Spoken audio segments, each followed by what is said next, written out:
how-tos, reviewing the news, pop culture, video games, movies, and shoes. Quincy and Justin with a nerdy forecast. So stay a while and welcome to the Ugly Mugs Podcast. Welcome to the Ugly Mugs Podcast. I'm your host, Quincy. And your other host, Justin. And we just have to send out a big thank you for the love and support we've been getting. We got all kinds of people using our link over on Geek Grind, and keep it up. And there's a few people I have talked to that have been interested, and I told you guys, you got to come and listen to the podcast because we're going to have a discount code for you, and we will. It'll be at the end of the episode, or it'll be in the description. I guess we could put it there. Yeah. No, you know what? No, I'm going to make you listen to the end of the episode. We'll let you know at the end of the episode about the discount, but there will be a link in this episode. Keep up the purchases. It helps us out a lot. It's going to help us get some new equipment in here and make things all pretty. And, me and Justin have been talking. You might get to see our not so beautiful faces. The ugly mugs, as it were. Yes. Yes. Do you have a tea for today? I just have my matcha. I just got the Lipton matcha. Gotcha. Matcha do about nothing. Matcha do. I took my first trip to Winco the other day. Okay, because we only have 2 in the entire city, and one. I think we're officially at 2, and this one's new. Yeah, the one that I went to. That one's far, isn't it? No, it's Washington and Buffalo, so just the other side of Southern Parkway. Yeah, not too far off. No, but I heard it's nice. Yeah, so when we first walked in, it kind of reminded me of Food for Less, because we walk in and we're just faced with this like floor-to-ceiling shelving thing. Oh. And just all these things. But it turns out that's just when you're first walking in, some of the stuff they're kind of pushing. When you walk in, it actually becomes more of a regular grocery store. But they have all kinds of like self-serve candy by the pound, nuts and grains and coffee beans, all kinds of stuff by the pound. They've got a deli, they've got a bakery, and for the most part, the prices were really good. I mean, you're talking 58 cents for an Arizona. Yeah, I've heard that Winco does like big bundle shopping at inexpensive. It's just the whole reason we had gone is their website had advertised this essential oil thing Lauren wanted that was like these bottles, and it was a bunch of them for like $12. Sadly, they were sold out when we went in there. But a full shopping trip later, we ended up doing all of our shopping for that day. We got all of our groceries for the next while we were there. And so I got it's a Rocket Java. It's a super dark one. So it's Red Brick Roasting Co. is the company that does the coffee at Winco for the self-serves. And I went with the Rocket Blend, which is their darkest, a Rocket Java. It says intense flavor and full body, strong but smooth blend. Dude, looking at the beans and looking at the grind after I've grounded it, it's the darkest coffee I've seen. Now, as far as taste, would you say that one or Death Wish? I'm going to have to give Death Wish another try. I'm going to have to try them like side by side, compare them. Try one, do a palate cleanser, try the other, do some like soda water, Gotcha. It does taste very dark. It smells very dark, but it works really well with my creamer and my sugar. I can still tell how dark it is while drinking it with cream and sugar. So it is definitely up there. I don't know if it beats Death Wish. I'll do my taste test and compare. But if it doesn't, it's got to be close. Because like I said, I can still taste how dark it is, even with all the cream and sugar that I do. Damn.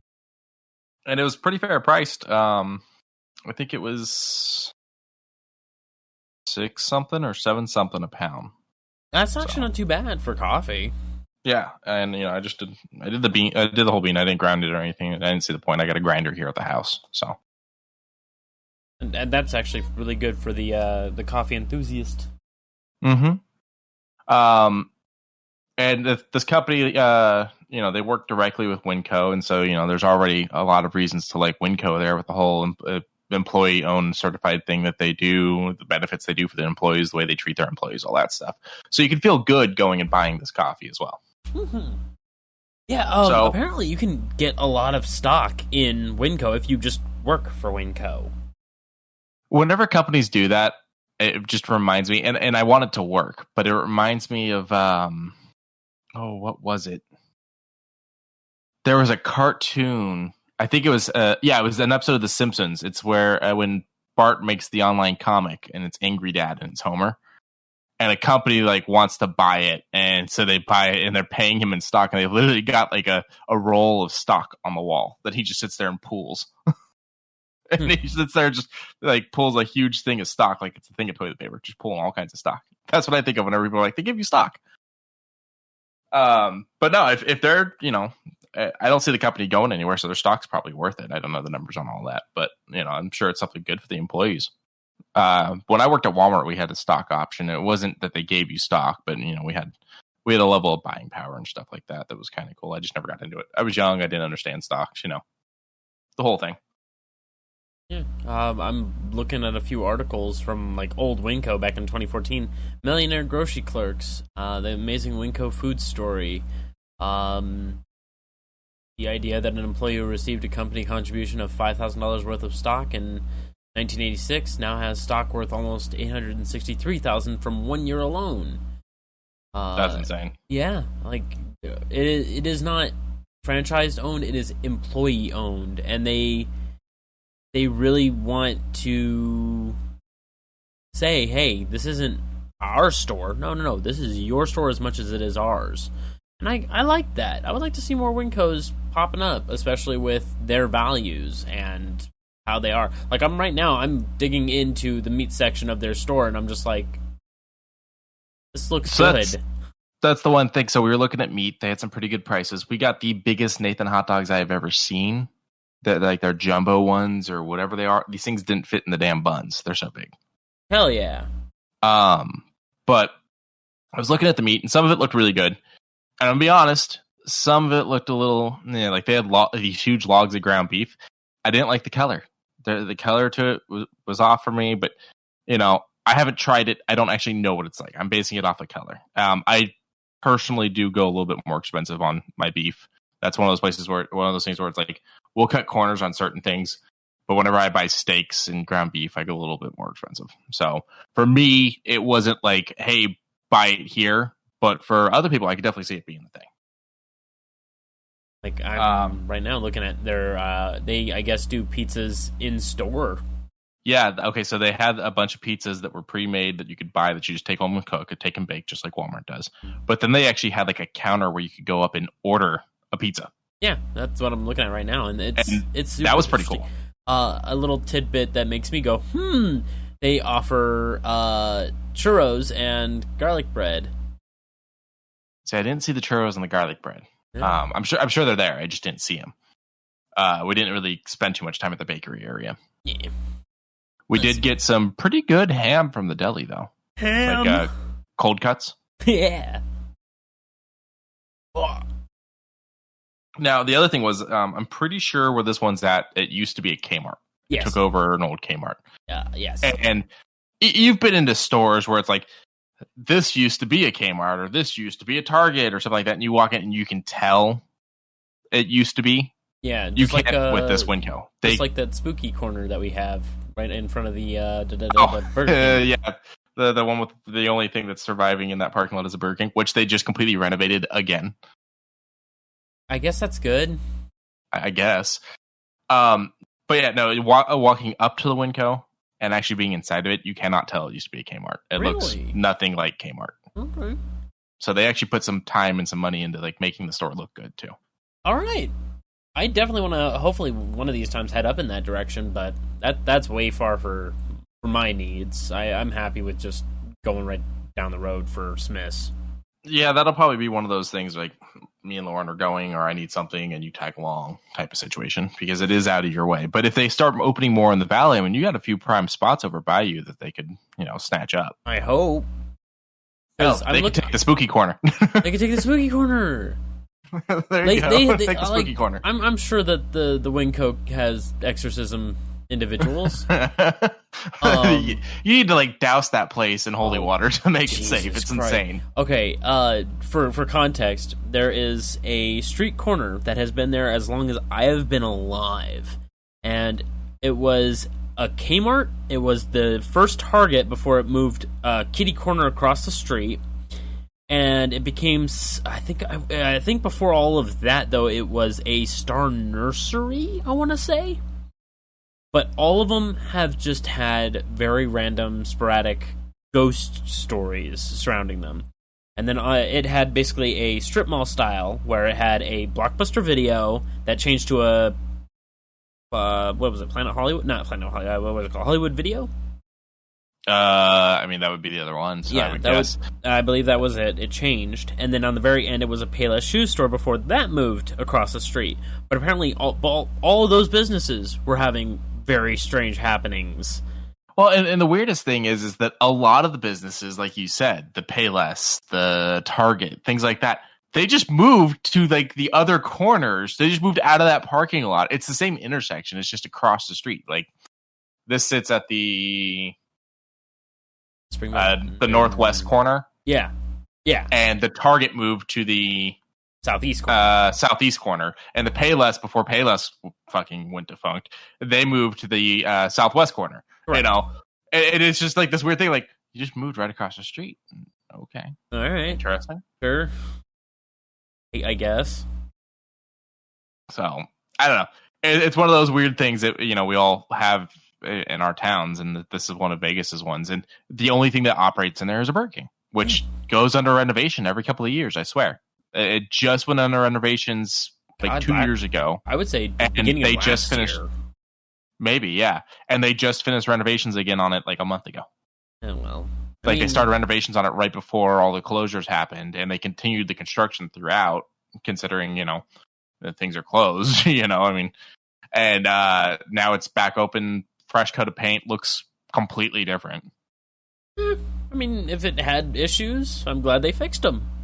Oh, yeah, me too. I find it interesting that they're always having to fix stuff there. But one last thing on Winco before we head off. I just looked at their bulk foods thing, and I'm like, that's literally what I like about some stores, is that you can just grab a bag full of whatever you're wanting, you can see the product, you can, get a good judge of it before you purchase it. Mm-hmm. All these prepackaged nonsenses are always a problem, but they also offer discounts on bulk food cases, which is even better. Yeah, that was the other thing I forgot. So they had like buckets essentially over in like the grain section that you could, instead of doing a pound bag, you could do a 5-gallon bucket. Okay. And you get to fill it yourself. So it's like you're filling it and you're seeing the product going in. They also had big bags of different kinds of pasta noodles. Just these giant see-through bags. And they had like these big see-through bags of like pre-popped popcorn. Big fuck off things of okay. Yeah. It was some cool shit. I'll take you sometime. Yeah, I'm definitely down. And we made a mistake. We go in there and we ended up just kind of shopping. We haven't gone shopping in a little bit. We're limiting our time at the store and stuff like that. And we're there, like, let's do some shopping while we're here. And $208 later, we walk out of the store. We had bought dinner stuff, lunch stuff, breakfast stuff, coffee, all kinds of shit. But I didn't really think about it until I got home when I was putting everything in the pantry and the fridge and the freezer. We bought a lot of fucking junk food. Oh. I realized the limit on junk food for us normally is like, we're trying to be healthy, but also it's expensive. And also, hey, we want to try out the new Oreo flavor. Yeah.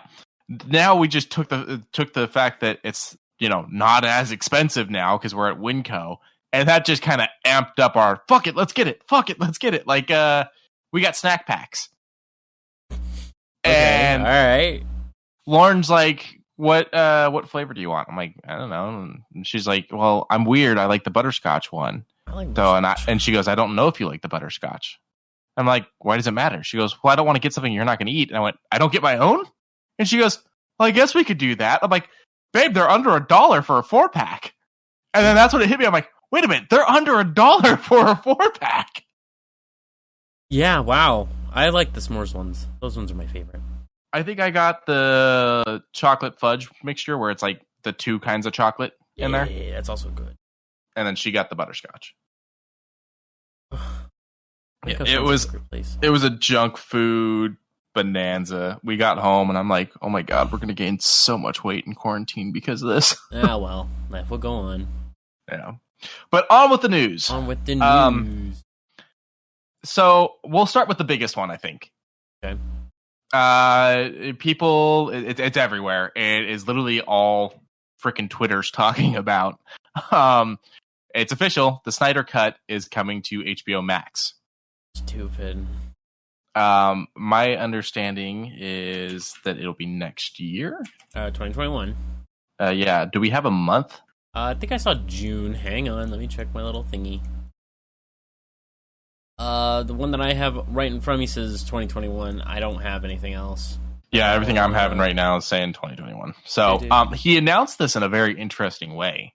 He was doing a live stream of Man of Steel, like doing a watch party with like a bunch of people, and that's when he showed them a poster that said Snyder Cut HBO Max, and they lost their shit. Like, I'm not as excited for the Snyder Cut thing as everyone else is because I got a couple theories on it. Theory one is that no matter how good this movie is, it can't fix Batman vs Superman. Oh no, fuck no, it can't. Theory two: no matter how good this movie is, it can't fix Suicide Squad. Yeah, no, you really can't. And theory three is that it will be a very different movie than what was released. Well, you have, but will that make it good? That's the real question. Okay, you have a less than 2 hour long movie and then a 4 hour long cut. So when you pull out 2 and some change hours to basically add into this new rendition, if you will, or what was quote unquote left on the cutting board, I think it's going to add a lot, but I haven't even seen the original, so I don't know what to compare it to. And neither have I. So. But, I mean, if I happen to see it when I see it, I'll see it. But if I don't want to see it, I guess I ain't going to see it. And I'm happy that this happened because it's kind of... I feel like this is the second time now in the last couple of years where third time now in the last couple of years where the audience is actually getting their way with these big studios. It took a lot of money had to be invested in it. Sadly, like there's all these people that paid for advertising and stuff like that. Snyder wasn't paying for that.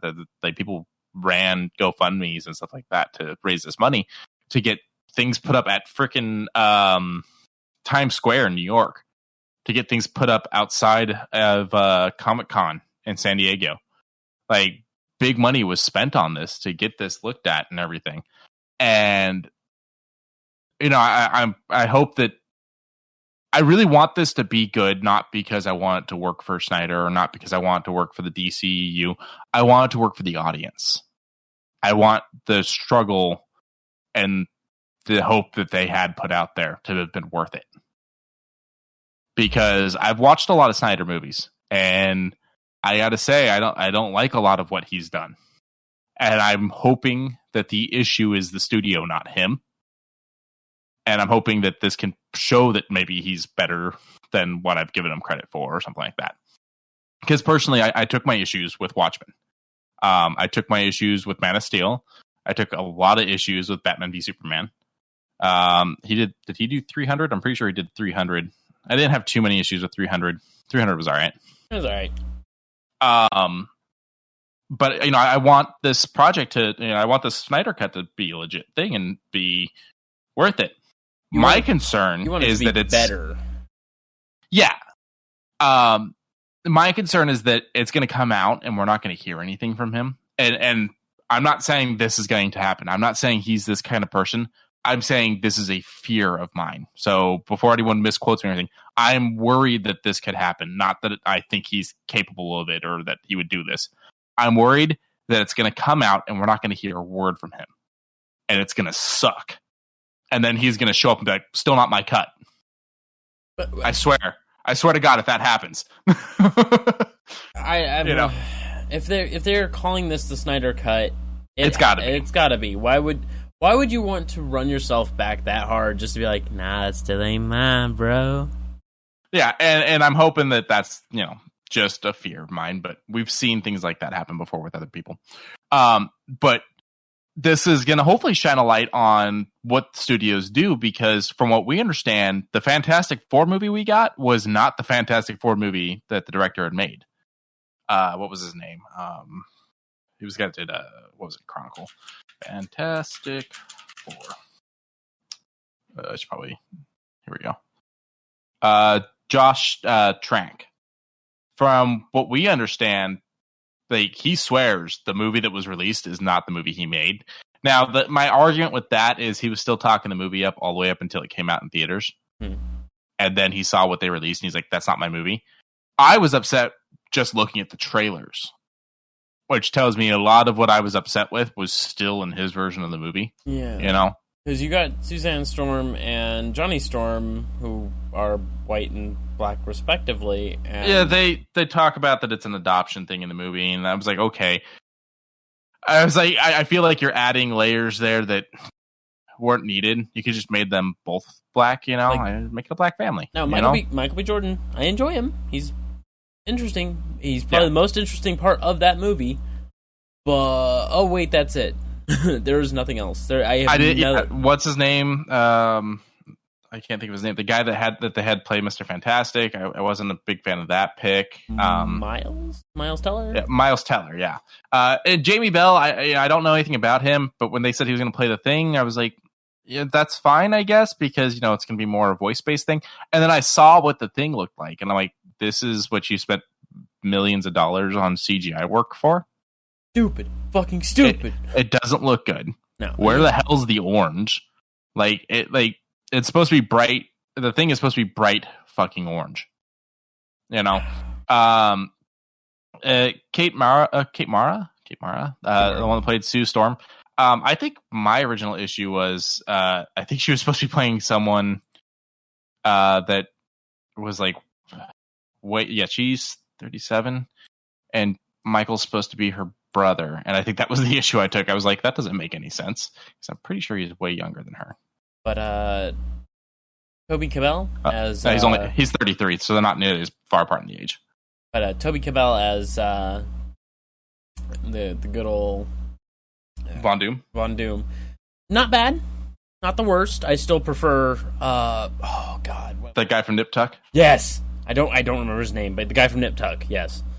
I prefer him. He played a marvelous Doom.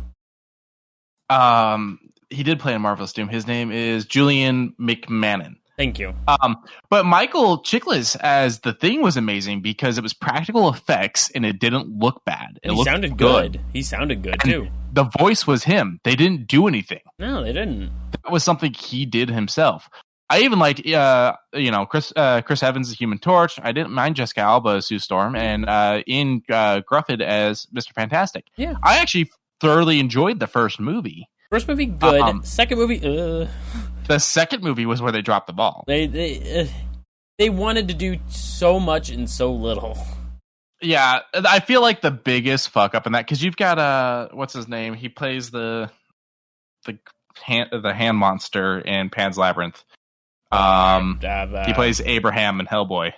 Yeah, I know who you're talking about. Yeah, he played the Silver Surfer in that. Oh, okay. Yeah, and yeah, he's really good at he's really good in that as well. My biggest issue with that movie was the CGI. You could tell they just didn't care as much for the second one. No, they didn't. They made Silver Surfer look like a Dreamcast water pool from Wave Race. Well, how about Reed's arms when he's dancing with the two girls? Oh no! But then the fucking audacity of making Galactus a fucking cloud. He's a stink cloud. He's a big poo-poo fart. He looked like what happened when you used to start my original fucking my original car. What was it? I don't remember. Fuck it. My first car was a piece of shit, is my point. And when you turn it on, Galactus came out of its tailpipe. He looked like the sky, on a really, really bad freeway day. And he had these fucked up eyes. He kind of looked a little derpy. Wait, were there eyes in that cloud? I never noticed. There were some. Here, hold on. Let me see.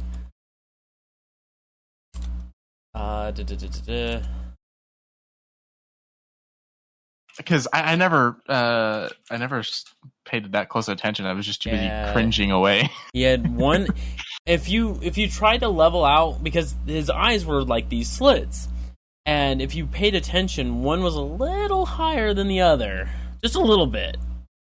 I'm trying to find the in-screen image for it.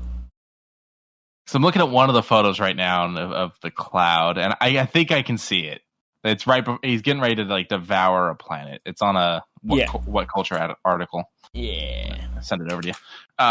I feel like I can kind of see it here. But I want to know whose idea that was.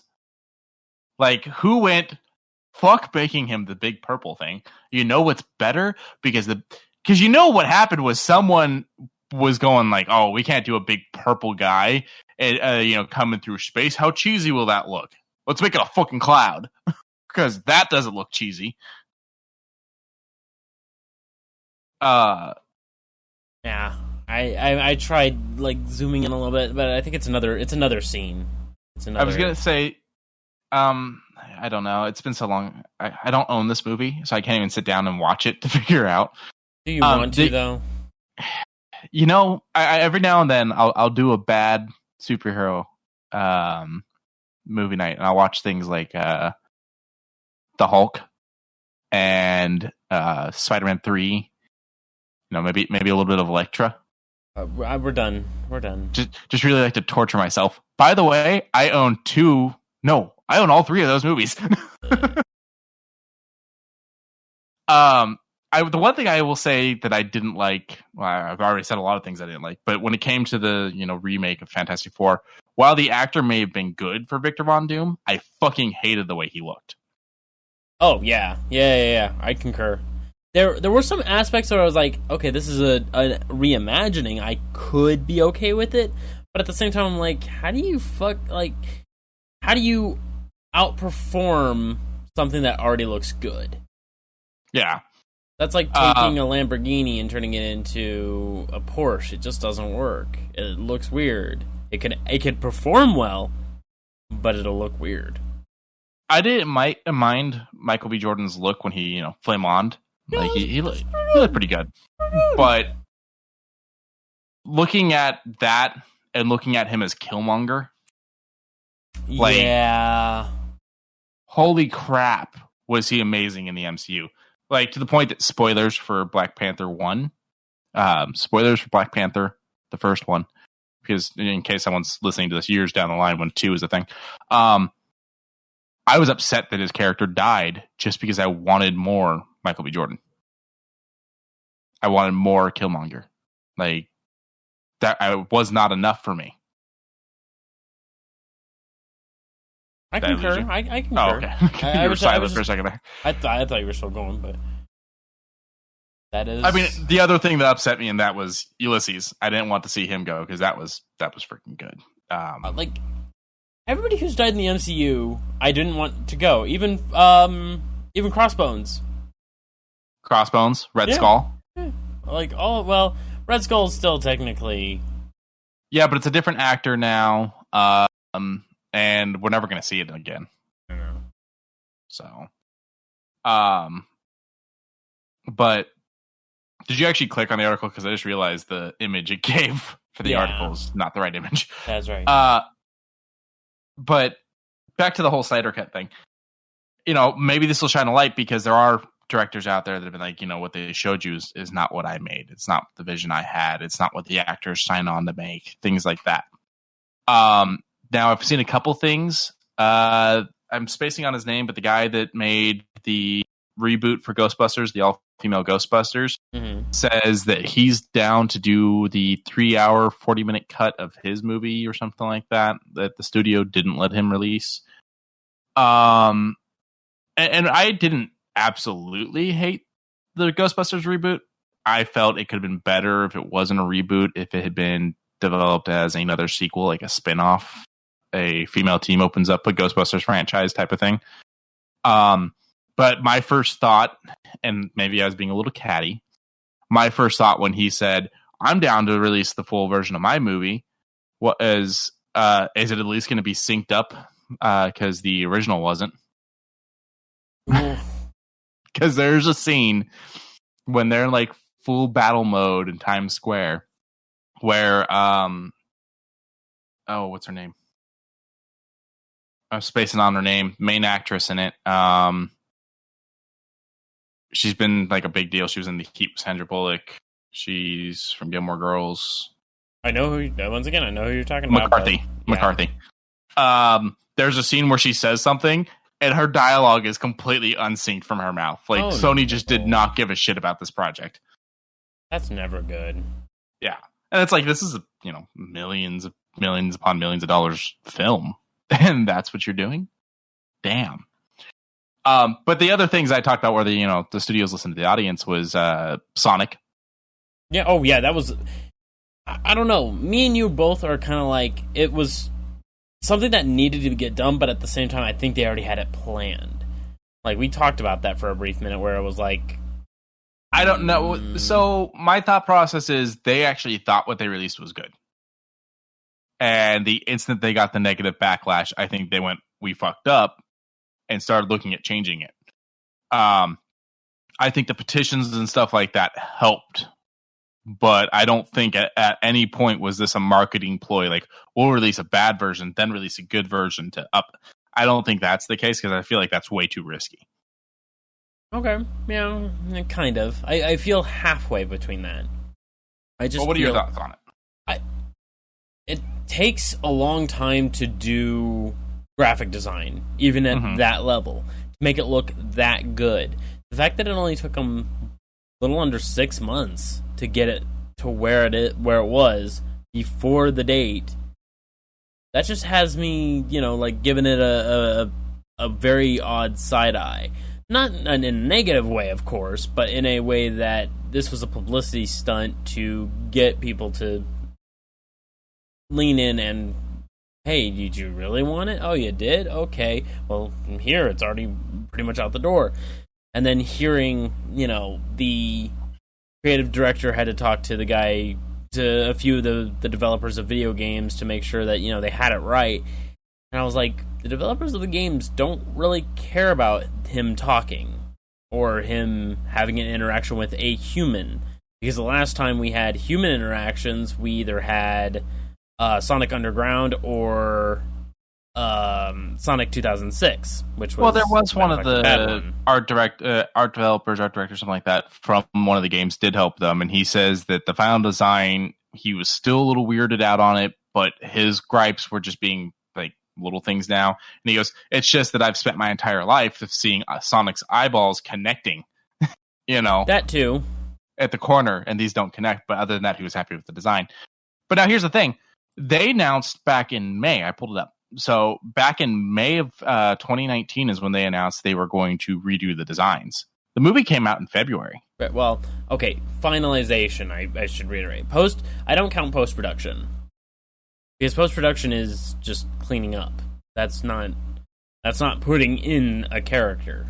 Yeah, but you got to figure, all all they had to do was take it's not like they have to go and remove the character because they're going to still have the original final cut because it's not like Sonic was on set, That's right. So they do have all the empty scenes that they just have to put them in. And so, I don't know, I feel like that's enough time. They didn't release the revamped trailer until like November. Yeah. So May to November for a trailer. And then anything else that they felt they needed to do before February, before the February release. So, okay, I don't know. I feel like it was. You're right. It could be a publicity stunt. I just feel like there's so much risk because a lot of people could have gone with you had your chance and you fucked it up. I don't care about what you did to fix it. They could have pushed it and then waited to see it like ha ha ha. It was all a joke because I don't know. Looking at that monstrosity that they called Sonic made me go, gah. It was very high-end bad. Not low-end bad. It was high-end bad, where it, even from a regular person, someone who did not know Sonic, would have looked at it and went like, the fuck is that? Well, I don't know, because I had someone that I had looking at it And she is not a Sonic person. She didn't really play the game, stuff like that. And she's like, I don't know. I'd watch that. And then I showed her the revamp trailer, and she goes, well, that one seems more family friendly, and he does look a little bit better. But I'd watch both versions. Okay. So I don't know. And the whole thing was weird. But the third moment of listening to the audience that I was going to say was the getting James Gunn back for Guardians 3 thing. You could say that, Disney didn't listen to us. They made the decision of their own choice. But I will still say that people really went full on out. There was T-shirts made. There was a billboard put outside of Disneyland for it. Like, people went hard on this idea. So I kind of like this new era of the audiences getting listened to thing. Here's an example, though, of like not accepting a fix. Supergirl came out, the TV show, and there was a lot of things with it we didn't like, and so we weren't going to watch it. And then CBS canceled the show, and CW picked it up and said, we're going to pick it up. We're going to make it part of the Arrowverse through the multiple dimensions thing, Earth 1, Earth 2, yada, yada, yada. And that'll explain why things in that universe aren't correct with how the comics are. But they also will be it'll also allow it that, Arrow and Flash can function without Supergirl always being like, why don't we just call her in for help? Well, because she's in a different dimension. I personally like the fix. Lauren says it's a cop-out. I say it can't be a cop-out because it's not the same people. It's different people trying to fix a problem someone else created. She refuses to accept it. She won't watch the show. It's similar to a Dragon Ball Z when Trunks from the future came back. Basically be like, I know it's not going to fix my problem, but I'm fixing a problem someone else has. I hate that look on time travel that Dragon Ball Z took, and I hate the look on time travel that Endgame took, because it's a very similar look on time travel. Oh, I don't like it either. And it just, I don't know, it's a weird cop-out. It doesn't really push your story the right way. I feel like it's time travel for the people that don't want to think about ramifications when writing a script. No, but it is an idea where branching paths because of someone of the regular timeline goes back to change a timeline, and it splits, it diverges, and creates a secondary timeline where they are not existent of. So they said, mine's already fucked. Let's at least fix one issue that can diverge. You'll be fine. I won't be fine. Mm-hmm. But and he winds up getting stronger, goes back out and beats the shit out of those androids, and goes, oh wait, I now have enough power to go beat up OG Cell. I'm going to go do that too. And then he basically decides to make that world a little bit better too. Which is cool, and I don't mind it too much. But at the same time, it's like, it's this concept of, I can't fix my timeline, so I'm going to go back in time to create a second timeline because that seems like a good idea. What? No, that does not seem like a good idea. I will admit, it was very strange the first time hearing it. It was a little... it didn't have all just made me realize another issue I take with fucking Endgame. My list of Endgame issues is becoming infinity, just like the damn gauntlet. Now snap it. Did it work? No? Russos are still working on new projects for Disney? Damn. Okay. Continuing. Yeah. I mean, what you gonna do about it? What you gonna do about it? Probably not watch a lot of their stuff. There's certain things I just don't care for. Yeah, that's fine. Yeah, so this I think can be a good idea. I think this can allow audiences to have a little bit more power. I think that maybe we'll start getting listened to a little bit more. I'm having a repeated beeping noise on the computer, and it's driving me insane. I'm sorry. We could possibly start getting them to make the movies we want to see, not the movies they think we want to see, While we're on the subject of DC, I do have another news story we can go into real quick, and that is that Ruby Rose has stepped down as Batwoman and will not be coming back for season 2. The studio says that they still really want to do season 2. Season 1 was a huge hit, and and so they're going to recast. And she thanked everyone. She thanked Warner Brothers. She thanked CW. She thanked all of her cast members. Like, she even thanked people directly. And just, she's like, it's a hard decision. A few theories coming from people that are close to the project, closer to, actually, being in there and seeing what's going on, is that Ruby wasn't happy with being in Vancouver, because that's where the show's filmed. And she wasn't happy with the work schedule. The second theory is she did hurt herself pretty bad doing her own stunts at one point, which was, she was very like, let me do my own stunts, and then hurt herself. And that maybe she chose to take a step back for health reasons. Whatever the case is, she's decided to move on from the project. I haven't watched Batwoman yet. There's a lot of people out there that are saying, I love Ruby Rose, loved her in John Wick, loved her in Orange is the New Black, loved her in this other project, but that this was not the right project for her. She just wasn't good.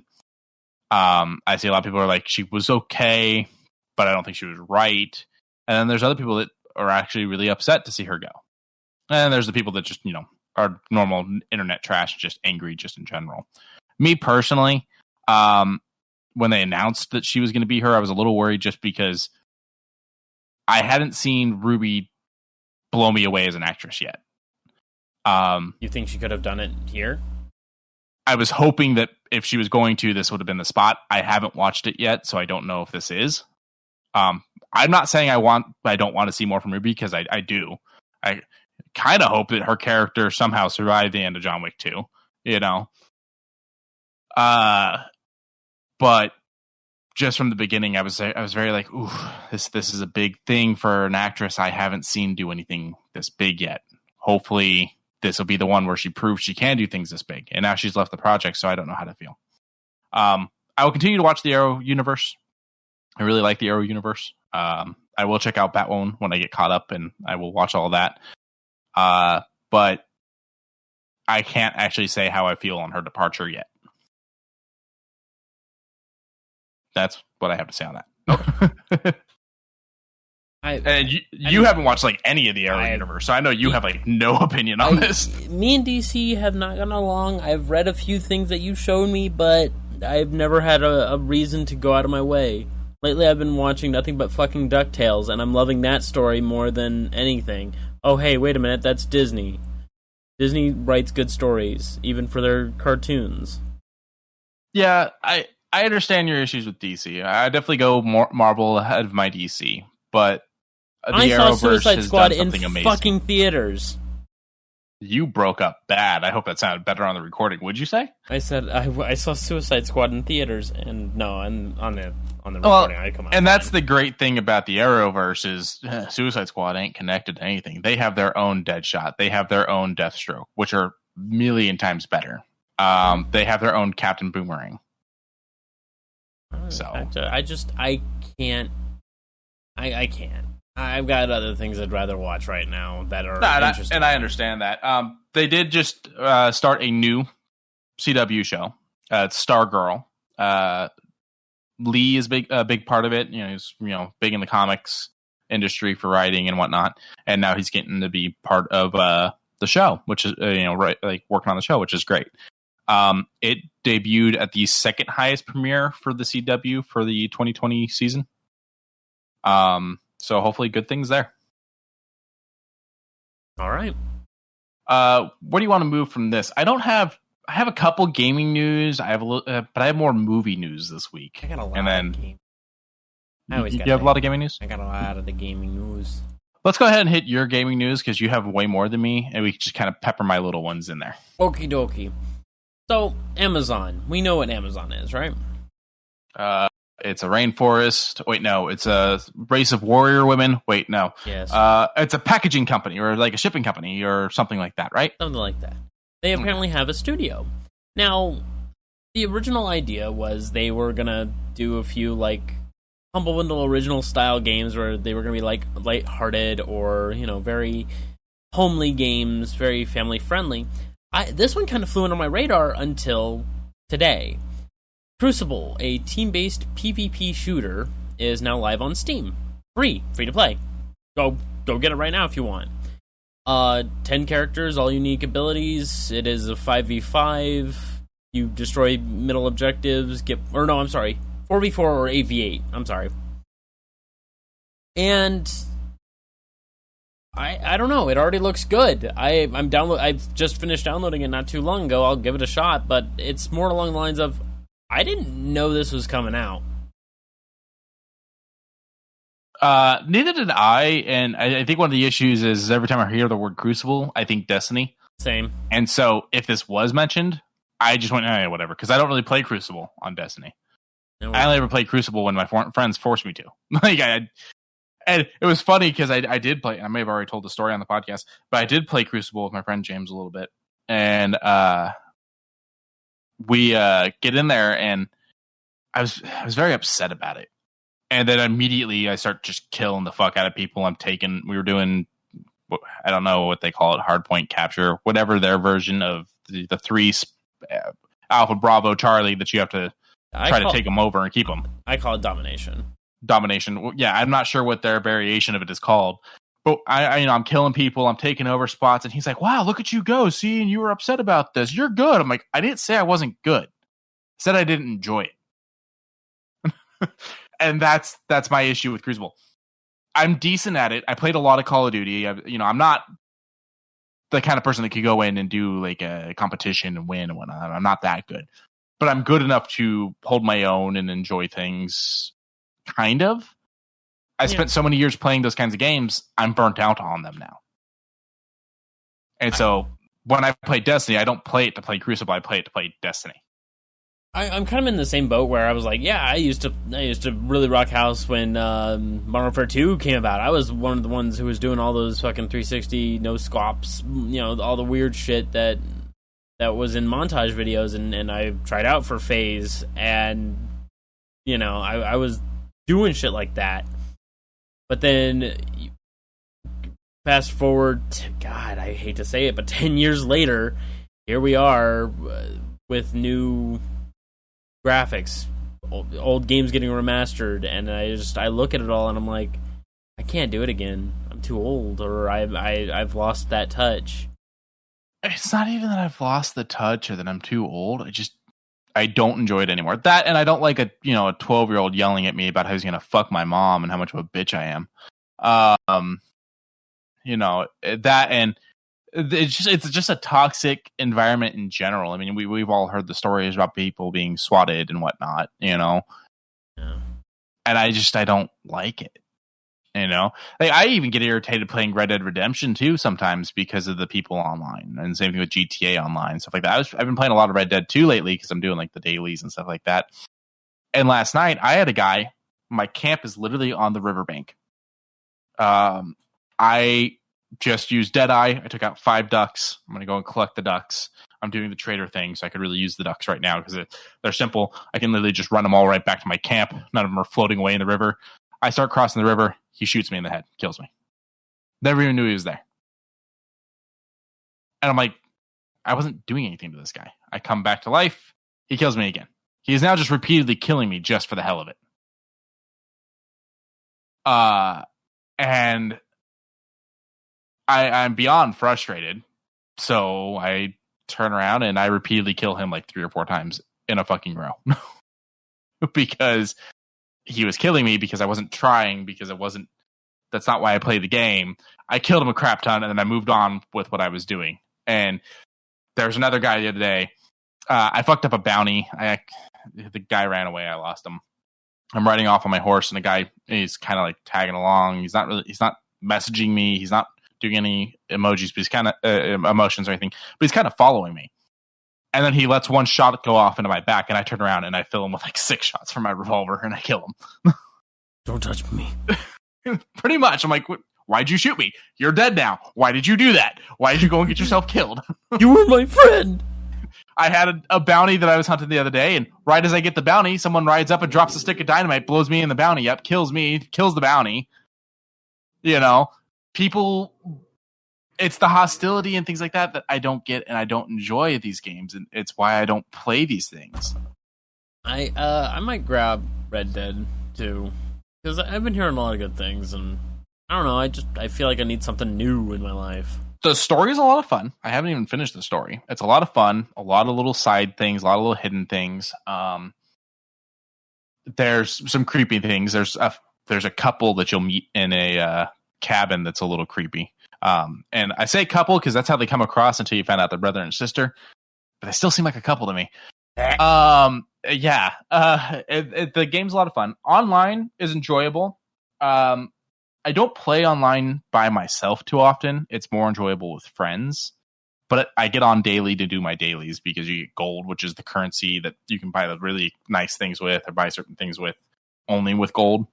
And you have choices of working your ass off to earn it or buying it with real money. I'd rather work my ass off to earn it. Yeah.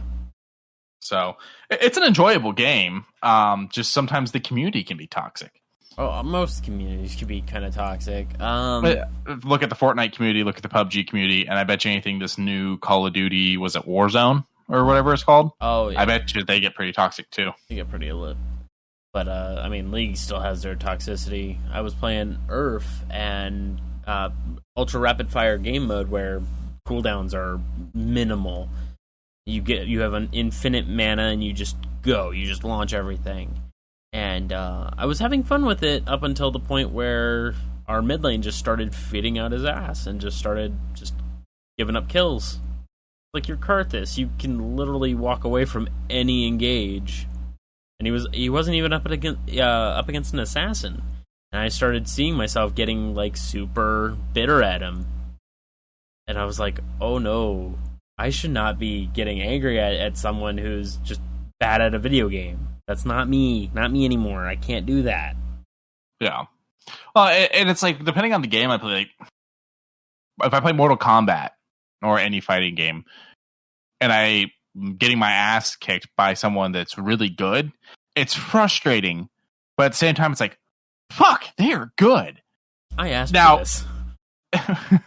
My ass hurts. But if it gets to a point where, I'm fighting someone that they just spam the same move over and over and over again, and they do it with a quickness that they can, basically turn it into a combo and just kind of lock you in, I don't consider that good.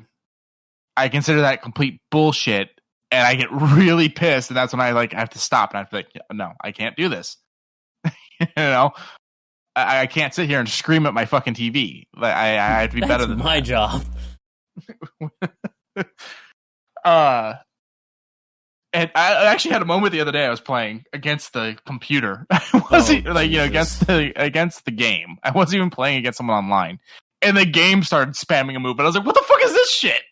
I was getting pissed off at an inanimate object. What was it called? Not Street Fighter 2, not Turbo Edition, but I think just before Championship Edition came out.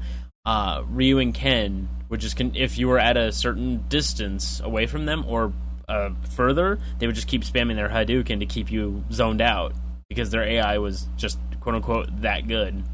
That would frustrate the fuck out of me, dude. Like that right there would be a level of frustration you have never seen, and you've seen me pretty pissed. I've seen you get a little. We were playing what was it, Rocket League, and you were getting kind of a little butt squished. I was getting pissed off because we had a shit player on our team. He kept doing fucking. Okay, for clarity, he knocked one goal into your own goal because of he wanted to show off, and that got a little over. But that shit will piss me off any day. Like scoring on us because you want to show how good you are. Like, get the fuck out of here. You ain't shit. Bitches ain't hoes and tricks. Wow, that was a lot of matcha. I still have yet to try matcha. I want to go and try it at a place that actually does matcha. It's much better raw or actual than like pre-make or dehydrated. Mm-hmm. You want some good news? Yeah, give me some good news. Okay. You like Pac-Man?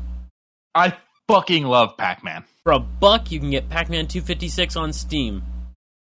Sweet. But that's not all. You also get Enslaved, Odyssey to the West Premium Edition. It's a nice little platformy beat 'em up.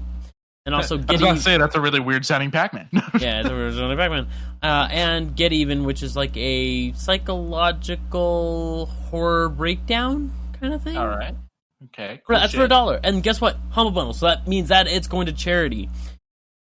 $10.45 gets you .hack GU last read code, which is 1, 2, 3, and I believe the 4th volume.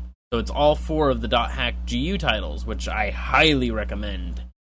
If you want, 140 hours of gameplay for $10.45, there's one. If you just want to screw around with some light music, Katamari Damacy Reroll got up there as well. And Rad, a very interesting teenager that goes through a wasteland and just beats up stuff. It's not like survival, but it's a very interesting game. I recommend it. It's a very fun little top-down isometric Zelda-like, I'll call it. Like Link to the Past type stuff? Link to the Past, but with weird radioactive powers. Interesting. That's the best way to really put it. And for $15, you get 2 more games that I'm interested in. Tekken 7 and Tales of Berseria. I've always loved the Tales of games, and Berseria is right up there as well. And one more little tier. For $25, you get Men of Medan, which is a very, very strong storytelling game. I am super mad that the overall narrator isn't Peter Stormare. Oh, is this the one by the same people that did Until Dawn? Yes. Until Dawn. I kept wanting to say Dead by Dawn. I'm like, that's not right. That's a different thing. Yeah, they're the ones that did Until Dawn, and Men of Medan is a very fun game. I've already played it and beat it. I recommend it. It's just for stack up compared to Until Dawn. Much better. Until Dawn, I messed up one QTE and I lost a person, and I was just like, everything that I've already done for them just got wasted because of a messed up QTE. Really? Okay. And Men of Medan kind of gives you a little more leeway per character. There is a heavy area where it's more important and you feel it, but for the one that I lost in Until Dawn, I was like, I have to play through again to get the perfect ending. This is bullshit. Okay, do you remember who you lost? Because I'm just curious. It was Jennifer? Okay. The one that the one that the nerd guy liked. It's been a while since I played, so I don't remember too well, but well, I think that's correct. In short, it wasn't a QTE, it was a noise was heard, and she went over to investigate and immediately gets her head chopped off. And I was just she's like, the blonde one, right? I believe so, yes. Yeah. Dirty blonde. And I was just like, there was no significance. There was no dodge QTE. It was just a noise was heard, and that was the solution. Bullshit. Yeah, it gets... It was... I don't know. Like, I'm not mad at the game like you are. I understand why you are. But at the same time, I understand... Okay, I guess mad's not the right word. Disenchanted with the game. Yeah, I don't know with that. But the way I look at it is this was really supposed to be a horror movie. You really had to think about everything people do wrong in horror movies. This was, and this will kind of bleed into another story that I have later on, or a news article I have later on. It was kind of like Scream the game. Why did Sydney always survive? Because she didn't do the shit that everyone else does in horror movies. What happens to everyone that does the shit that they do that happens in horror movies? You get stabbed and thrown off a balcony. You get, killed in a garage door, so on and so forth. So, yeah, maybe there should have been, a little bit more leeway, maybe a difficulty setting, something like that. But at the same time, the game wanted you to use your knowledge of horror movies, I feel. Okay. It's just, you hear something that sounds like someone you remember, but I forgot that, the Wendigo would mimic. Yep, Wendigo. Would just mimic people. I didn't even put it past it. So, oops. I guess that is a folly on me. I mean, I guess that also kind of leads into the fact of thinking about what you're fighting. I'm not saying you're wrong. I'm just saying I feel like this is where the game developers came from. Yeah. But, so, I mean, for $25, and what charity does that all support? I believe it is... I think it is Make-A-Wish. Hang on. I'm opening it back up. I accidentally closed it. How dare you? I'm sorry. I will never forgive you for this treachery. I'm sorry. It is Make-A-Wish. Awesome stuff. I like Make-A-Wish. Do you know who one of the biggest people fulfilling Make-A-Wish requests is? I know John Cena's up there, but I don't think. Yeah, it's him. Oh. He's like the one of the number one people fulfilling Make-A-Wish things. Oh, well, that works out. Now there's a humble bundle I want to talk about as well. Which one's that? The Learning Game Coding and Development. I see it. So we've talked about a few of these already, and there's a new one. And so, I mean, a lot of us are still locked inside. Yeah, a lot of states are starting to open back up. Phases are starting to go. But entertainment's still a long ways away. So if you want to learn something in your downtime, this might be your chance to do it. So you're going to get 5 things just for $1. And these are through, how do you say that? Zenva? Zenva. Yeah, Zenva. So you create your first 3D game, Unity 2D, GoBot game development for beginners, into RPG development with phasers, intro to game development with Unity. So it's Unity, but Unity's not bad. It's just, oh no, Unity's great. Yeah, Unity's actually really good, and it's free. That's the other crazy thing. So these are just assets or overall coding ideas. Yeah, these are going to help you with things like that. And that's at the $1 range. Now, the next range is a big jump up financially. It's $18.35. But you're going to get C++ programming for beginners, as well as a bunch more RPG stuff, layout stuff, and puzzle platformers, things like that. C++ is a big deal. So having something that can help you with C++ is really, that's something to focus on. That and Python. And then at the 20, Python's good. Python kind of helps people that don't understand C++, I feel. Okay, that's fair enough. And then at $25, you've got even more stuff with 2D RPG, more C++, real-time strategy projects, more RPG stuff, just all kinds of stuff. You get, let's get the total here, 3, 6, 9. You also get the complete Blender course, which Blender is amazing. It helps render 3D artifacts perfectly. But that is $1,250. Yeah, it's $1,250 worth of stuff. It's 25 things total. $25 at $25. That's $1 an item, and it helps out 2 charities, which is the Parents in Health and International. Partners in Health. Sorry, Partners in Health and International Medical Corps. So, I mean, good stuff. I mean, we all need health help sometimes. So, I think go for this one personally, especially if you got some downtime and a computer. Let me put it this way: I have a very slow, very old computer, and it can run Unity. Not great, but it can do it. So people with a decent system, that you can do this. You still got 12 days, 15 hours, and 48 minutes as of my time of recording. Yeah. So I don't know if there's any other bundles you want to talk about, but I really liked that one as learning to do something in your downtime. Plus, I like the concept of giving people the tools to make games so that when someone goes, this game is shit, they should have done this, this, this, and this, I can turn them and go, hey, why don't you go do this? Sounds like you have a good idea. Yeah, you stupid asshole. I wasn't going to take it that far, but you stupid asshole. Yeah, you stupid asshole. So, there's the award-winning manga bundle. It's got some really good ones, such as Love Hina. All right, cool. Space Brothers, cool. It's a pretty zany one. Beck, which talks about a shop squad that has a bit of music inlaid into it. You get Descending Stories, which has a bit of a darker tone with some realistic sadness. Parasite, which is just some weird oddities over and under.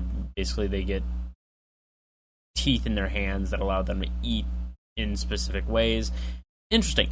What I reminds me of the old Snickers commercial where the guy's like in the full body cast, or no, his mouth was wired shut because of an accident or something, and so he eats the Snicker through his hand, and then you can see it like swallow it up through his arm and then down his throat.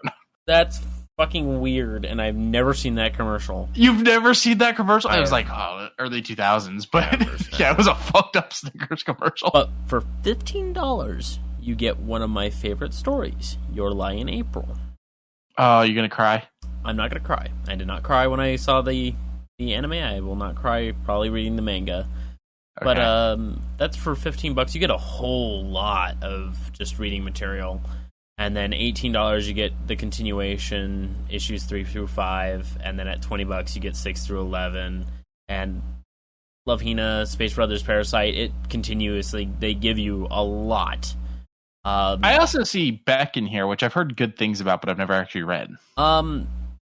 Beck's got a lot. Beck has a lot of insight that I really don't want to give up because I don't know too much about it. Okay. I know it has, like, toward the beginning it's got, like, what do they call it? A money shark? What do they call those?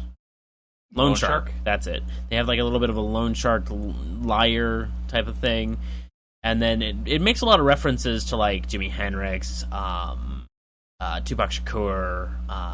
A lot of musical references. A lot of musical references, and then there's a few other little stories that kind of tie into it, like mystery style. But it supports the American Civil Liberties Union, or also known as the ACLU, and the Comic Book Legal Defense Fund.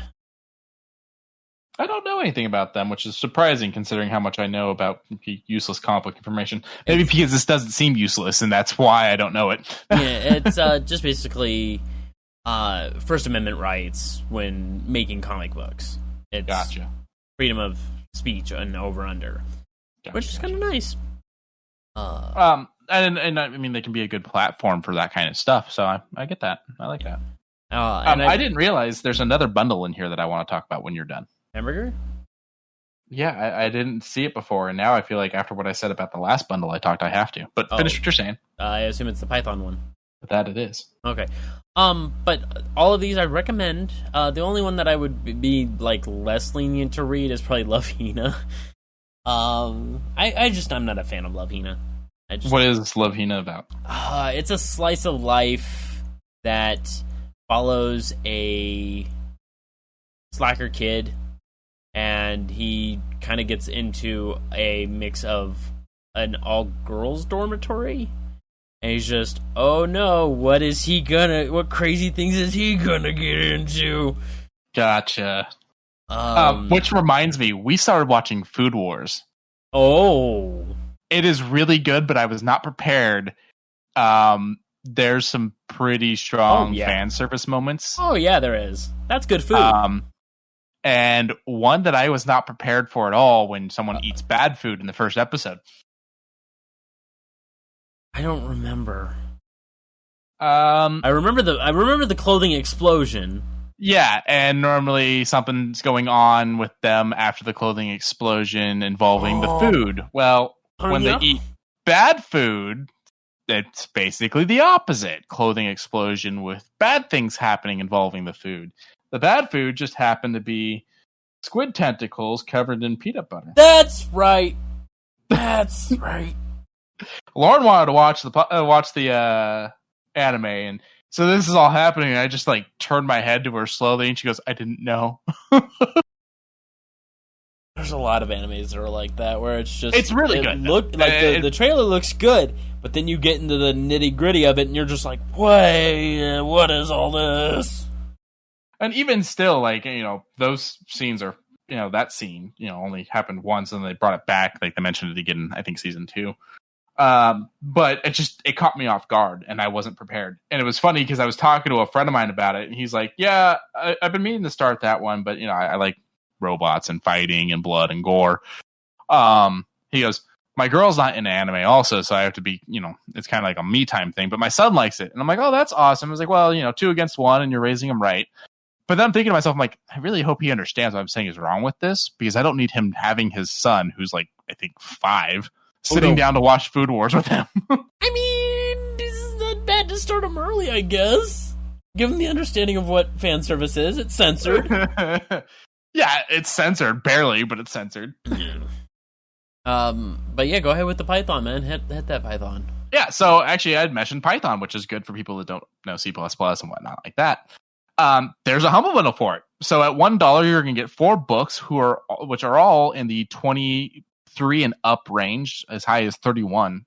So you're getting some pretty big books. You got teach your kids to code, invent your own computer games with Python, Black Hat Python, and Gray Hat Python. Now, the great thing is the teach your kids one. I am totally the person that would be like, yeah, I'm going to teach my kids with this. I don't have kids. I'm buying this for myself. I don't know how to use Python. I am teaching myself. Well, luckily for you, that next set will be specifically for you then. Yeah.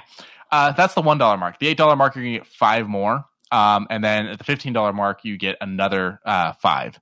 And this goes to support Book Industry Charitable Foundation and the New Starch Press Foundation. No Starch Press Foundation. There's a lot of really good books in here. Now, the thing is to understand that these are books and flashcards and stuff like that. This isn't necessarily a program that's going to walk you through it. Some of these, I think, might have programs that go with them. They look like books to me because it showcased that it is a... Oh, yeah. No, they're straight PDF. Okay, yeah. They're all PDF. Ebook. But there's plenty of programs out there that you can use for free, and I'm sure that they'll tell you what you can go and get as well in these. This might be where you want to go if the other one doesn't work for you. Or you might want to get both, because both bundles together, you're spending $40 to get all of it. Not bad. That's all I had to say. And that's all that, I mean, Humble Bundle's still holding a few other little tiny spring sale that they're trying to keep their numbers all there. So, I mean, get a bunch of games. You got to kind of look around for it if you're wanting to, find something that is on sale. Because there's a lot on sale. The Lock and Key one we talked about before is still active. It's got 12 days left. There's still a few things on here that we've talked before. Yeah. And then there's just the regular things that are on sale, that not even the bundles. That is correct. Because holy crap. I mean, have you played Dark Souls 3 Deluxe Edition yet? No? Well, it's $14.44 on here. Might as well. Yeah. Dark Souls Remastered $12.79. Capcom Spring Encore Bundle. Get fucking Dead Rising 4 for $8. Get Dungeons & Dragons Chronicles of Mystara for $4. And anyone that hasn't done it, Dead Rising 4, a lot of fun, and they got rid of the time limit. Yeah. So, what else we got? Oh, Mega Man X Collection. Oh, hey, $8. Okami HD, $8. Resident Evil 5. Not the best in the world, but oh, wait, it's the gold edition, so $6. Fucking Resident Evil Revelations 2 Deluxe Edition, $12. I recommend that one. This is just in the Capcom section. You got to get on this website and take a look. There is a lot on sale. And as always, we will have his Humble Bundle code or link down in the bottom. That supports us in a different way. It gets him credit on Humble Bundle for him to play, and I am going to force him to stream shit for you guys to watch. So it basically kind of allows you guys to increase his ever-growing library. Big library. In fact, with as big as his library is, I'm pretty sure you guys can make some really obscure fucking requests, and we may not have to go out of our way to get him to play them. I like obscure. We're just going to have him play Show and Nikki on repeat. Joey Nikki? I think that's the one. Human Nikki? No. Does it have the weird eyes? No. Oh. Then I have no idea which one you're talking about. If it's the one I'm thinking of, it's very odd, and it's a challenge to see if you can, make it more than a couple seconds without going, what the fuck? But nevertheless, let's move back on to other news. What else you got for us in gaming? So, Epic Games continuously gives away free games. Yes. This one's a biggin. This one's actually a pretty biggin, and I'm surprised. Civilization 6. Ooh. I am signing in right now. I have no clue why they're giving away these big numbers, but I guess it's to support that there's a new season pass for Civ 6 that will support 6 DLCs across time and, in their little codex, in time and space. So we might be getting another After Earth? Beyond Earth? What's the Civilization one about space? Beyond Earth? I honestly didn't play it, so I don't know. And Earth. Yeah, similar Civilization Beyond Earth. I knew it. But okay. Grant Kirkhope still has a job doing good music for him. That's all I got. That's all I wanted to mention on that. Interesting thing. If you go on and you run into the issue I just ran into, just give Epic a few minutes. I think people are grabbing the free games so much that it just shows the vault and shows that it should be unlocked because the time has hit 0, but you can't actually claim anything. There's nothing to click. Just sit there for a few seconds. It'll fix itself. That's not good. Yeah, I think their site crashed hard from all the people that wanted GTA 5. So I'm sure it's probably a similar thing. People are just hitting the site so hard and so much that there's a little bit of a hiccup. It's a free game. You want to just wait a second or two to get it. Yeah. Trust me. Am I continuing? And now they're doing it to where we can't tell you the next free game until the day of, pretty much, because it just so happens their free games debut the day we do our podcast. And that's fine, I guess. I mean, it's not like we weren't going to talk about them until then anyways. Very true. But, now we'll let you know as soon as we know. Yeah. That's always a good thing. So, I played a little bit of Valorant over the last little bit. I like Valorant. Valorant is basically CSGO with superpowers. It's quick, simple, easy. It feels much better. I'm not waiting 1 minute in between rounds. I'm actually waiting less than 20 seconds in between rounds. Everything feels so much more streamlined. And it's finally getting out of closed beta on the 28th. And it's going straight to launch June 2nd. It will only have less than a week of a cooldown. And guess what? Still free to play. And Riot Games knows how to market this. And this is full PC, or is this... yeah, it is full PC. Okay. But, literally, this was one of the most watched games on Twitch for its opening debut through a few select Twitch streamers, and that was the only way you can get into the open beta, was to watch people on Twitch. And they added new servers. They've added more production value. They now have a stronger anti-cheat system. Sure, it binds onto your computer when you first start it up, but it's an anti-cheat system. It's not like it's doing anything radical. I hate cheaters, so I'm down for it. Yeah, and the game feels good. Sure, it only has 3 maps, but as soon as June 2nd comes around, they're going to be adding a new game mode, a new character, and a new map. So I'm already... And all this is free. You do not have to pay anything. So then here's my question. Is there a lot of cosmetics or something?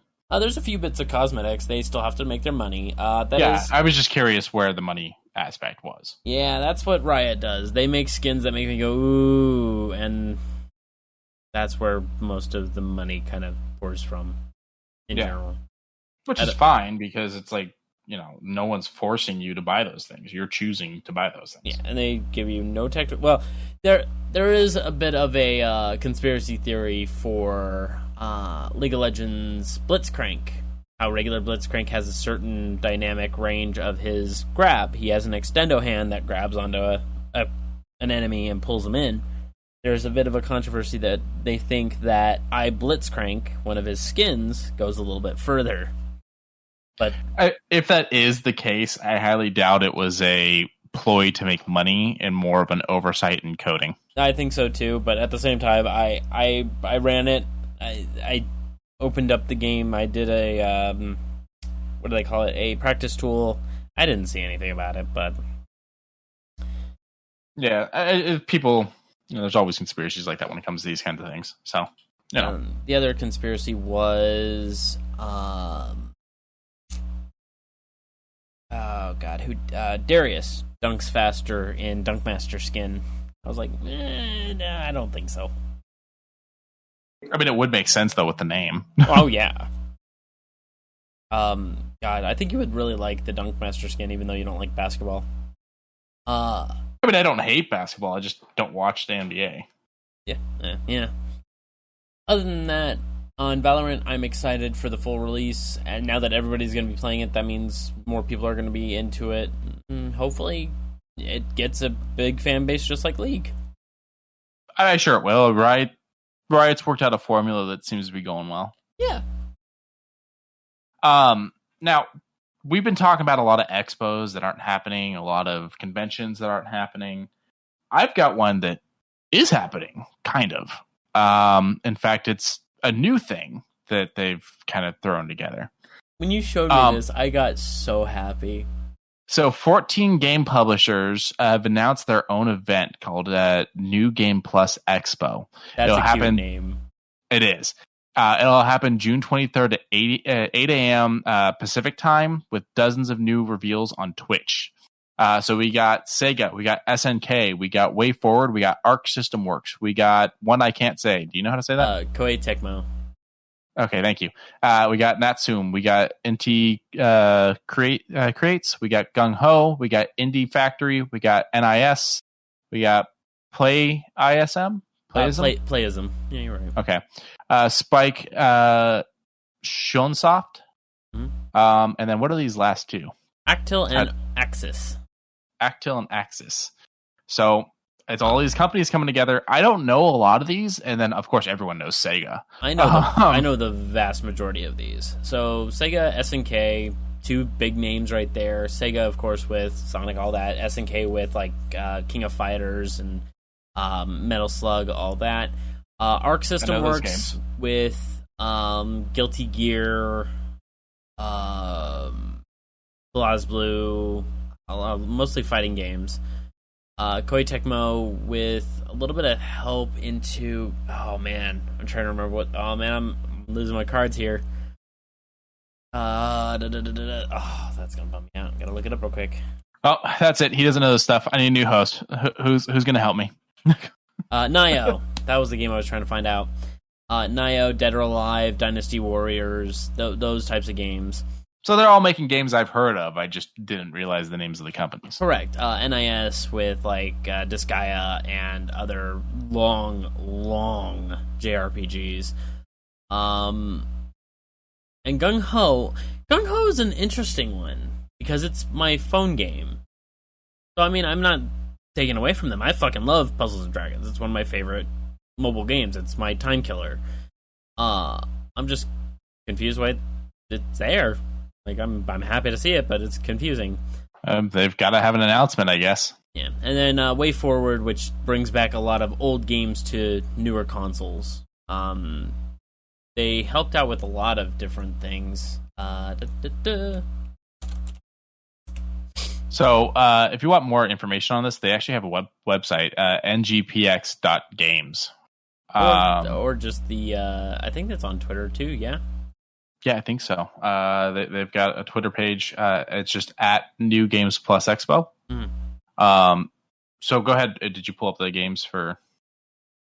Oh, WayForward? Yeah. Shantae. I forgot all about Shantae. But their most recent is River City Girls, which is a River City Ransom knockoff, kind of, but with their female leads. Gotcha. Okay. So, big news coming from these companies, enough that they decided we need to get together and do a thing on June 23rd. I am hype. You have no clue how hype I am. Everybody is pushing this right now. Gung Ho talks about what they're going to be kind of like hinting. Idea Factory kind of said what they're going to be talking about, kind of hinting. NIS has a Prinny as their fucking image, and I didn't know that until just now. That's cute as fuck. I literally just now marked on my computer's calendar June 20th or June 23rd. I was gonna say, dude, you marked the wrong date. Yeah, I got it. But I marked it down. I am going to wake up for this. Oh, actually, no, I'll be getting off of work. Well, there you go. Come home, chill. And then watch some good Japanese NewGamePlus Expo. Alright, what else you got in gaming? So Borderlands 3, I talked about it a couple episodes ago about their DLCs and how much I fucking love them. Mm-hmm. This one is a bit different for me because we've already had a cowboy-esque, we had a pirate-esque. This one kind of goes back to the mix of the two in a similar sense of Bounty of Blood, A Fistful of Redemption, which is the next DLC. I'm interested, but I kind of want to see the trailer. I want to see the trailer of it. Can I see the trailer? Maybe this is what'll get you in the mood for some Red Dead. Maybe. I mean, or maybe Red Dead will get you in the mood for this. Because, I mean, this isn't until June 25th. Yeah. Let me see. What is it called? Oh. That is not what I wanted. Well, I thought they would have a trailer, but I guess not yet. But good news, it comes out on June 25th, so it's not too far away. I'm not gonna be angry. Oh wait, just over a month. There is a DLC thing here. Oh wait, no, it's someone talking about it. Well, that's not what we need. That is not We're what doing that. Like showing me a stock. Okay, I'm already done with it. But I need to get back into it. I need to grind out for my kit because that's what I do. I need to make my mows perfect. But we'll once there's an actual release video, we'll come back with more information on it. We'll keep talking about this. We're big Borderlands fans. I'm a big Western fan personally. So I'm excited to see what this is going to be like. I'm excited to hear more on this. Same. And then I've got one that I didn't know was going to be a thing. This just kind of came out of nowhere for me. Okay. And that's that they remastered Saints Row 3. Yeah. I enjoyed the Saints Row franchise. I enjoyed 3. But it was after that they kind of started to take a bit of a dive.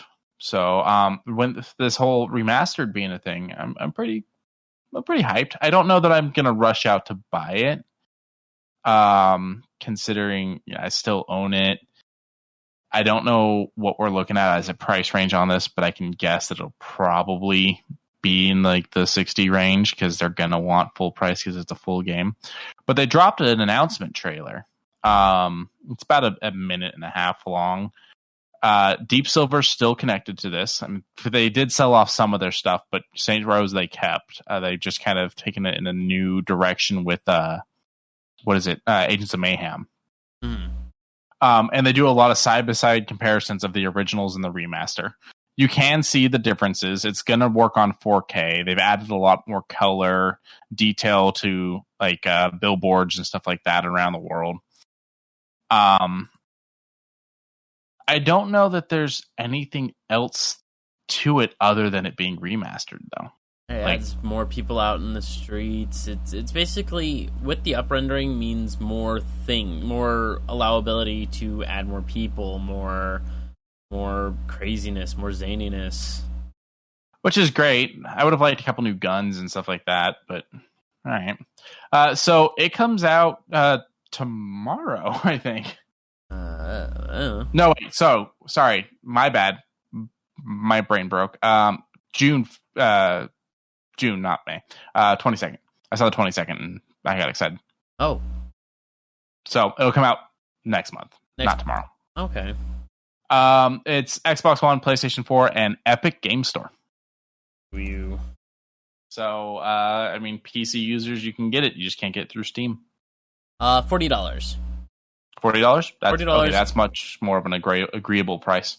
And it comes with all expansion and DLC. Yeah, I don't know. The expansions and the DLCs for that one they weren't great because that's what led us into what Saints Row 4 and Get Out of Hell were. You don't want the Penetrator? I mean, the Penetrator's hilarious, but the whole superpower DLC and whatnot, that's what caused us to have Saints Row 4 and Get Out of Hell, because people loved that DLC. They went, let's make the whole game that way. And it's like, okay, that's not what we wanted. No, because if we wanted that, then we would have done, what is it called? Crackdown. Yeah. So, I personally not... the DLCs, like, some of it's yay, some of it not. But the fact that you're getting what used to be a $60 game, plus its DLCs, which would have ran you another like $20 or $30 probably, and you're getting them remastered all for $40, that's a pretty good deal. Yeah, it's a pretty good deal. But another little tiny lean to the left is you can get Saints Row the third, the full package, $15 on Steam right now. No sales. Yeah.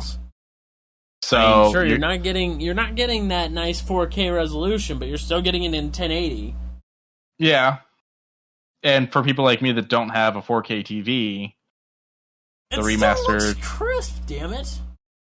You cut out, what'd you say? It still looks crisp. Yeah, but I don't know. It's making that extra that extra $25 a little less worth it to me. Yeah.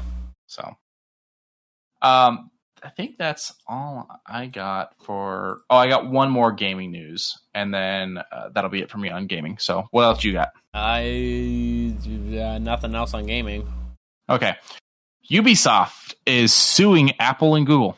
Oh, okay. I've heard about it. I just didn't get the information for it, and I was like, I was a little like...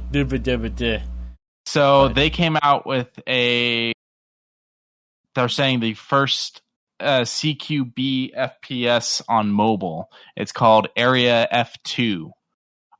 They're saying Ubisoft is saying it's a complete ripoff of Rainbow Six Siege, and that they've actually used the word ripoff. They say, quote, near carbon copy, and quote, piggyback off the popularity. So they're very upset about this. I feel like, they're making this big lawsuit and big argument and whatnot, and we saw the same thing when it came to Fortnite and PUBG and all that shit. So it's one of those things of, we made this game, don't you dare try to make something similar. Now they're saying this is far more than similar. They're saying carbon copy and a ripoff and whatnot. They're saying they straight up said virtually every aspect of AF2 is copied, including like the final scoring scenes, selection screens, and everything in between. So I don't know. Area F2 has over 75,000 reviews on Google Play Store and more than 2,000 on Apple's App Store, and many reviews on both platforms directly note the similarities to the Ubisoft title. Yikes. So, it's this weird thing where it's like, they should not have carbon copied it. They should not have done so much of the actual game. But I'm wondering if they had done a game in the exact same style, just without all the direct ripoffs, same concept game though, would we be looking at the same lawsuit? Because we've seen the same lawsuit. We've seen lawsuits in recent time where it's like, how dare you make a game that's like our game? Yeah, we're still doing it. So I don't know. I mean, the whole PUBG thing, Fortnite thing got out of control. So many people making the same things that aren't getting sued, but certain companies are getting sued for making the same thing. If I go and make a Siege knockoff, but don't copy their scoring scenes and their selection scenes, am I going to get sued? Like, where's the line? I guess the line would be its actuality of like what is copied. Are you doing a 5v5 attack defend type of game, or Yeah, you're right there. I definitely see why Ubisoft's suing. I'm not against Ubisoft in this. I'm just wondering if Ubisoft is going to get sue happy on anyone else for doing similar games, or if it is purely the extreme ripoff. I don't remember. There was a game that Bethesda sued over. It was a mobile game, I do believe, that had ripped off the Vault game that they have. The Fallout Vault game on your phone, that you have on your phone. And the company's like, oh no, we're just similar. And Bethesda doing the most Bethesda thing that Bethesda has ever Bethesda'd was they pointed out how much of a ripoff it was, that it had the exact same glitch theirs had because they had copied the code. What a problem. It's like, that is the most Bethesda thing ever. Is it a glitch or is it a feature? Yes. But, so, yeah, no. The idea of taking someone's work and then just implementing it elsewhere, I mean, that's still going on. That's a lawsuit. That is a lawsuit. I fully agree that is a lawsuit. But if you change it up so much that it has same pose but looks different, isn't that fair use, technically? I don't know. It's such a weird line. And then you look at, let's say, League of Legends, and then you look over to the right and you see Mobile Legends. It's pretty much the same thing, just looks a little different, and they're still in business. I mean, even the title of using Legends. Yeah, well, I mean, that's it. That one's an open source word. I don't think they can trademark the word Legends. Yeah, but when you build the exact same game and use half the name, I mean, yeah. But then again, it plays different because, it's a mobile game. And then, it looks different because it's got its own thing. But then you lean forward and go, well, League's doing their own mobile variant called Wild Rift, which apparently is doing good. I haven't gotten into it, nor I don't think my phone can play it, but it is what it is. I guess it's one of those things of, rather than suing you, we're just going to make a better mobile game and put yours out of business. Yeah. Would be the thought process, and that's how I would probably handle it. I did forget, I have one more gaming news. It's just a little one. Okay. There's a new update coming to Mario Kart Tour that brings in Funky Kong and Dixie Kong in the new Jungle Tour. I've always liked Funky. Yeah, Funky's fun. Dixie's okay. I mean, I always, it was, Diddy and just regular DK for me, but Funky's a lot of fun, and Dixie's nice to have for, continuing the family. So I've played Mario Kart Tour a little bit. I got burnt out on it pretty quick, and I feel like these updates are going to be like how they try to get people back into it, because I am sitting there going, oh, I kind of want to play Funky Kong. But do I really want to play the game? I really kind of want to play Funky Kong, though. Now, if they brought in Chunky, that'd be best. If they brought in who? Chunky Kong. Oh, gotcha. That's it. That's all I have for gaming. But we both have similar D&D related news this week. It's interesting. Yeah. I'll go with mine first, and then we'll let you hit yours, because you're gonna go. I guess we could go ape shit after the whole Donkey Kong thing. Yeah. Quarantine Quest. Fandom presents Quarantine Quest, a D&D Beyond event, May 24th, 4 p.m. Pacific, 7 p.m. Eastern. Twitch TV/D&D Beyond. So they're working directly with Wizards of the Coast if it's on D&D Beyond's Twitch. It's basically going to be a nice little D&D session for, raising donations. So direct relief, which helps the fight against COVID-19. Oh, okay. I was actually about to pull that up. Thank you. You're welcome. And you've got Dungeon Master is Todd Stashwick. Players are Alex Gaskarth, Allison, and these are their Twitter names. So Hyaslip, Zach Oyman, and Peter Cholas. Oh, and Satin Phoenix. So go ahead and go check that out. See if it's some people you enjoy. See if you want to, make a donation, help some people out.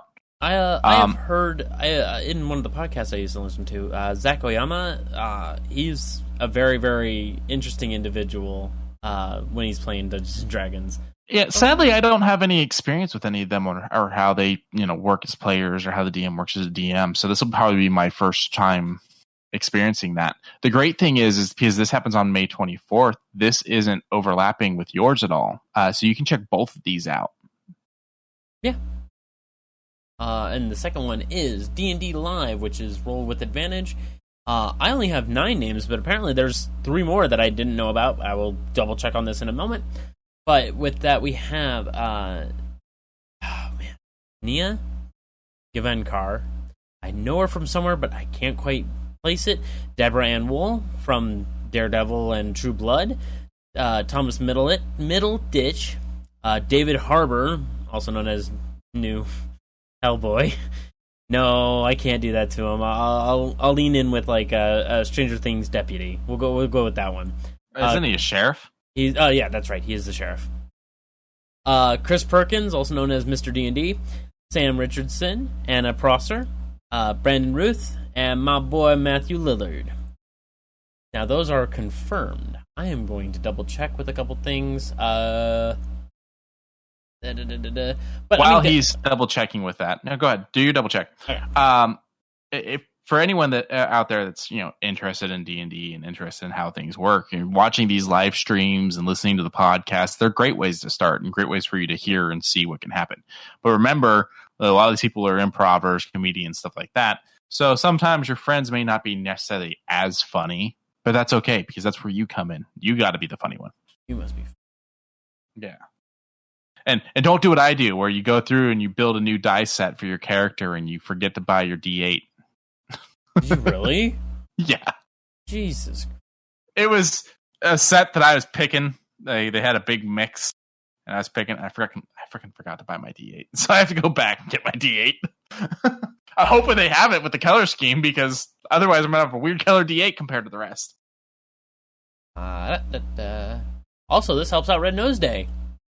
Hey, Red Nose Day. We like Red Nose Day. Can I get a fucking list of names, please? I actually just donated to Red Nose Day last time I went and did a purchase from Walgreens, and the guy was like trying to sell me the pins or whatever it is they have this year. And I told him, I was like, he was like, you get to pick a pin or something. I honestly don't. You guys keep the pins, give it to someone else. I just want to make the donation. But I was like, anyways, with having family that works for Walgreens, I've got freaking red noses all over my house already. Fair enough. Jeremy Crawford joins the fight. Kevin Sussman joins it. There's Sam Richmond. Karen Gillian. Ruth. I feel like there was one name that I'm missing. Well, I mean, we've still got some time. We'll make sure we have a finalized roster next episode. Fair enough. But yes. Because this one doesn't actually hit until June 18th, and it's actually running 18th and 20th. Yes. So, is this going to be on Twitch? Let's find out. Oh, hello. Okay, now I got a list. There we go. Brian Pose and Alexa Bliss, Tyler Breeze, Dio Madden, Ember Moon, Xavier Woods, Brett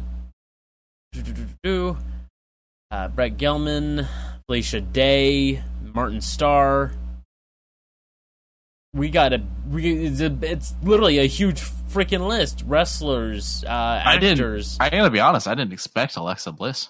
Yeah, no, they literally have WWE superstars with Jeremy Crawford as their DM. Interesting. All right, all kinds to check out. What site did you find the information on so that everybody can go look at it? dnd.wizards.com/D&D Live 2020. It even has a schedule, so it's not just the 18th and 20th. It's 18th, 19th, and 20th, and it showcases who is the DM and who is the players. such as Chris Perkins as the DM with David Harbour and Brandon Ruth as the players. Good shit. Meow. All right, go check it out. Have some fun and make some donations. Yes. Now, I think that is it for gaming. Yes. So let's go ahead and bridge this gap with good old shoe news. Shoe news. So, first, I'll take the one I have. You can take the one you have. Okay. Oh, actually, you sent me another one. Is that the second one we had discussed, or is that a third one? That's just the whole entire footwear collection. Gotcha. Okay. So, AEW, which I've talked a lot about on here, and I will be watching their new pay-per-view on Saturday. I got Saturday off from D&D. We did it a week early. I'm going to watch some AEW Double or Nothing. It was the pay-per-view that was supposed to be out here that we were originally hoping to go to. They released a shoe line. And I got to be honest, I would not wear most of these. Yeah. They're about $100 on average. So they've got the Inner Circle, they got Jurassic Express, they got Matt Hardy, and so this is like broken Matt Hardy with all the whole delete. It just says delete everywhere. But then they've got another broken Matt Hardy one, which I think says Domescus on the side, and it's got Matt's face. Chris Jericho as the champion. Orange Cassidy and his kind of thumbs up, kind of not. I don't get Darby that. Allin. I don't. What, Orange Cassidy? I don't get Orange Cassidy. He's just really laid back, and so he's just kind of chill, and he doesn't fully do a thumbs up. He just had a really good match on Wednesday. Who was he fighting against yesterday? One of the Lucha Bros. I don't remember which one, but it was a really good match. Did some really fun stuff. Then Darby Allin with his whole coffin thing going on, and Jon Moxley. I can't possibly try to do how the announcer does his name. And these are all the kind of ankle high tops. High tops, yeah. They're at $99.99, and then they've also got fucking flip-flops. So Santana and Ortiz, they've got a set of flip-flops. The Young Bucks have a set of flip-flops. And then they just have a simple AEW. Oh, and then there's two more. The flip-flops are $21.99. But there's two more high tops that I didn't see down here at the bottom. Young Bucks with their dollar signs with them on it. Or not dollar signs, but their bills with them on it. And then they've got their super kicks. The Young Bucks do an amazing tandem super kick. So go check those out if you want to shop AEW. I like a lot of AEW's gear. I don't know that I would buy any of the shoes just because they're just not my style, but there's plenty of t-shirts I want, including a t-shirt I have, which is Jericho's A Little Bit of the Bubbly. A little bit of the bubbly. A little bit of bubbly. Is it me or did when I don't know his real name, but Brody Lee, when he rolled over, he popped the fuck off in AEW. I gotta know which one he is in. From WWE, he was Harper. Oh, he's the Exalted one. I fucking hate him. Well, but he pops off though, yeah. Yeah, he's like the big bad guy now. The problem is we've only seen him fight jobbers, and he's like very rough on them. Oh yeah, he is not a nice individual. Like even in WWE, he was very much my kick's gonna connect whether you like it or not. He just pulled some shit where while Moxley was doing a fight, he came in and stole the belt. Like the announcers had the belt or the timekeeper had the belt or whatever. He just grabbed it went and in. They took it and ran. And so now Moxley just keeps telling him to give me my belt back, and he's the Exalted one. So he's got this like set of evil people, and one of them is this guy that they call 10. And so he sent 10 had to go and fight Moxley, and Moxley beat him. And then Moxley put his arm in a chair and got on mic and was like, "You have 10 seconds to come out here and give me my belt back, or I'm going to break this man's arm." And he comes on, and as Moxley's counting down, he comes on screen. He's like, "We're not bringing your belt. All you had to do was ask, blah, blah, blah." And he's like, "I'll see you for Double or Nothing." Moxley goes, "Okay." And he breaks 10's arm. Oh. So, I don't know. I haven't seen him fight anyone legit yet. He's just been fighting jobbers. And I'm not trying to be mean to jobbers, but let's be honest. I mean, they go in there and they get thrown around. It's kind of what happens.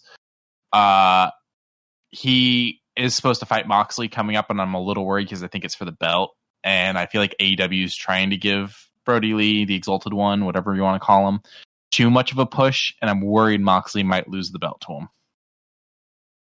Well, not because Moxley's not good, because Moxley's amazing. You just think Moxley wants to take a step back? Not even that. I don't think it's that at all. I don't think Moxley wants to step back. I think Moxley wants to beat the crap out of everyone in AEW and keep that belt. But I feel like AEW wants to push the Exalted One because they built it up for so long. Okay. I mean, I'm curious what the hell they're going to do with Matt Hardy. Oh, Matt, he's a part of the Elite. And he just had a match that was really good on Thursday as well. And so one of the matches that they're going to do on Saturday is really interesting. They're going to have... I just need to watch this. You do. It's all on TNT. You got to watch it. One of the matches they're going to do is the ring's going to be set up in the center of the football field at the stadium. Oh. And they're going to do a 6-man tag type of thing. Falls count anywhere. They call it like the stadium brawl or some shit like that. And they can use anything in the stadium. They can fight throughout the whole stadium. And on Matt's side, it's going to be Matt. It's going to be the Young Bucks. It's going to be Hangman Adam Page. And it's going to be Kenny Omega. And then I think they're going against the Inner Circle. So it'll be like Sammy Guevara, I think Chris Jericho. I think it's Swagger. I keep calling him Swagger because I don't know his. It's Hager, right? Jake Hager because he's the UFC fighter. Yeah, it's gonna be him. So it's gonna be all of them. It's gonna be this. It's 6-man thing. Just everyone beating the crap out of each other. He should have kept the Swagger name, considering it wasn't tied to WWE. He should have kept the Swagger name, and he would be the Swagger in the Inner Circle. Like, God, that writes itself. God. Yeah, well, I think Hager's his actual name. Is it? Yeah, he's Donald Jacob Hager Jr. Oh. But he goes by Jack Swagger. Yeah. And then over at AEW, though, I think he uses Hager at AEW. I think he uses Hager for MMA as well. I think Swagger was purely WWE, and he just didn't bring it over. He still comes up like his, IMDb page, his Wikipedia page. Jacob Hager Jr.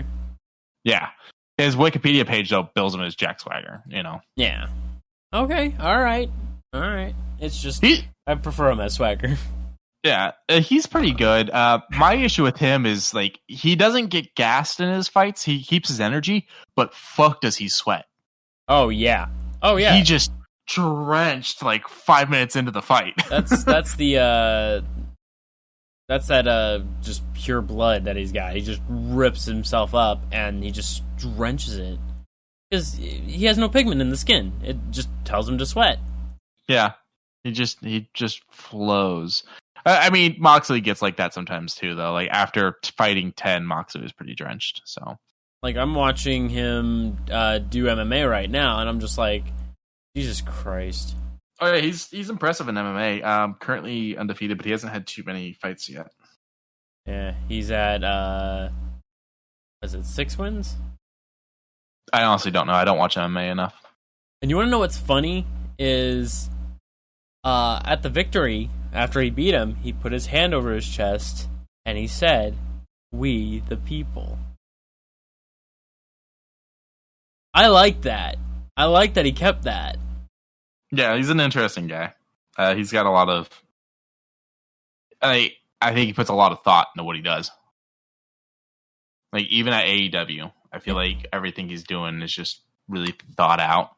Also, this another little subsidiary story from this match. I'm looking at the ref's facial hair. It's a mustache that goes into this long braid that goes down to maybe his belt. Like no beard. It's a mustache. Interesting. Yo, what the fuck?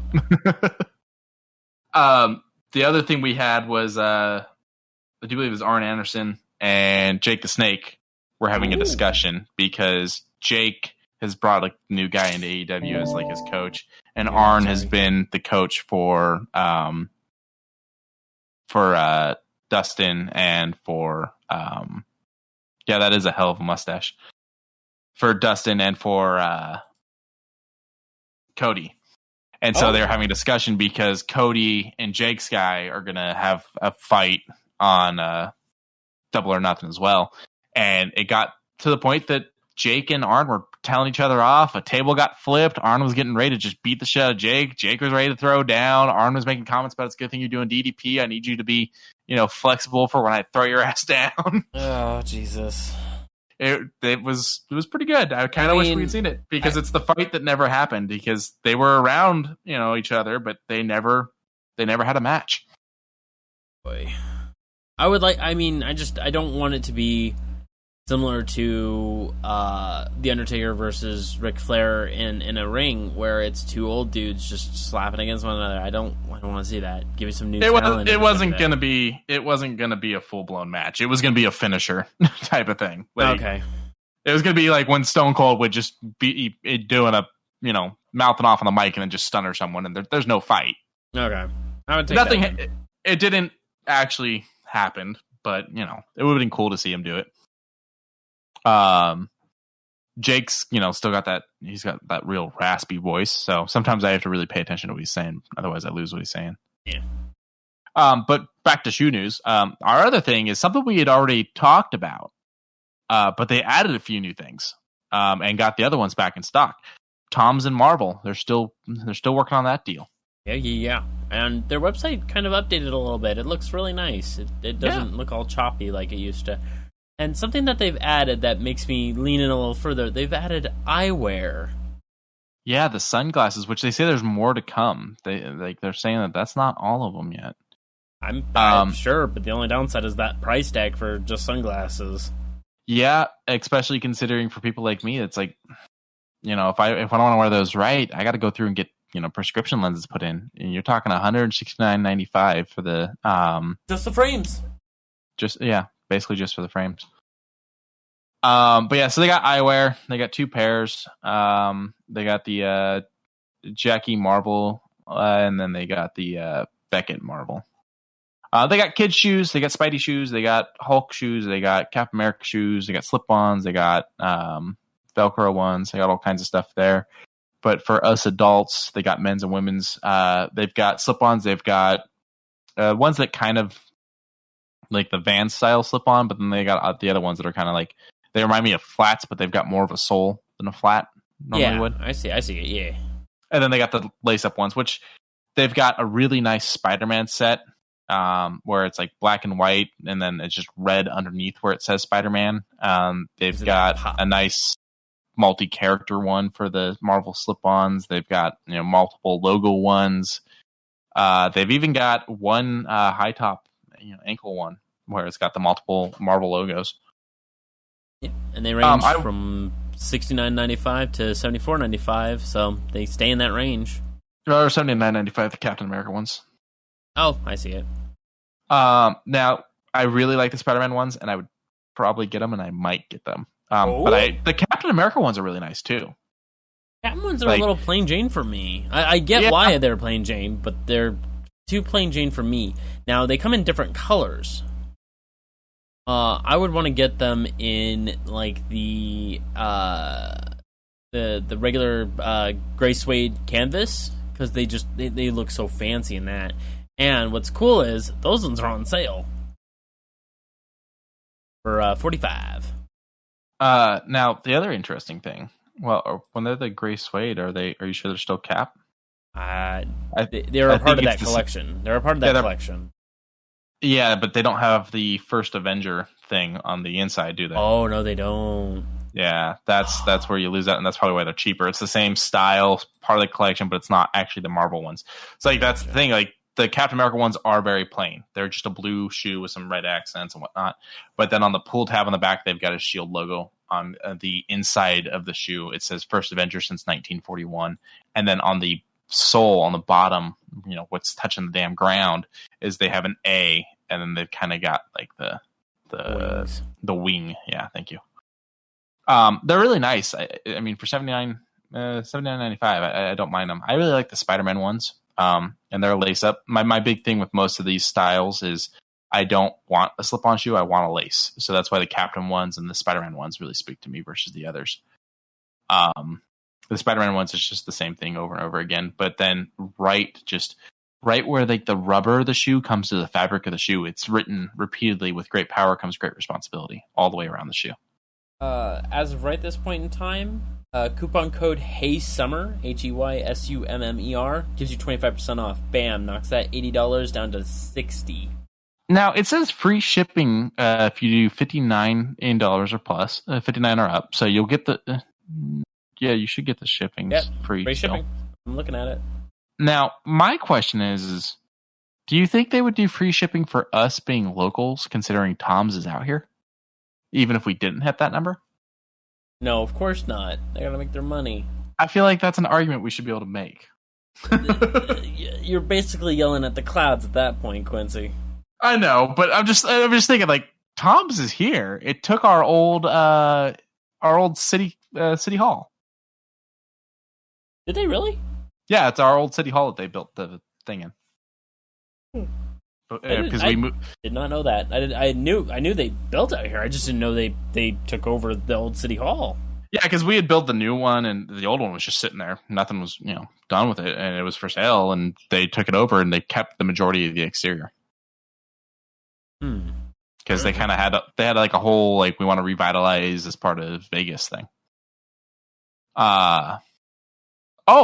They work with a company called Clarin. I guess it's kind of like Afterpay, where you can do 4 installments. Also, so I can get the Spider-Man ones for $17 now, and then just every week $17 comes out of my account. Clarana. Fuck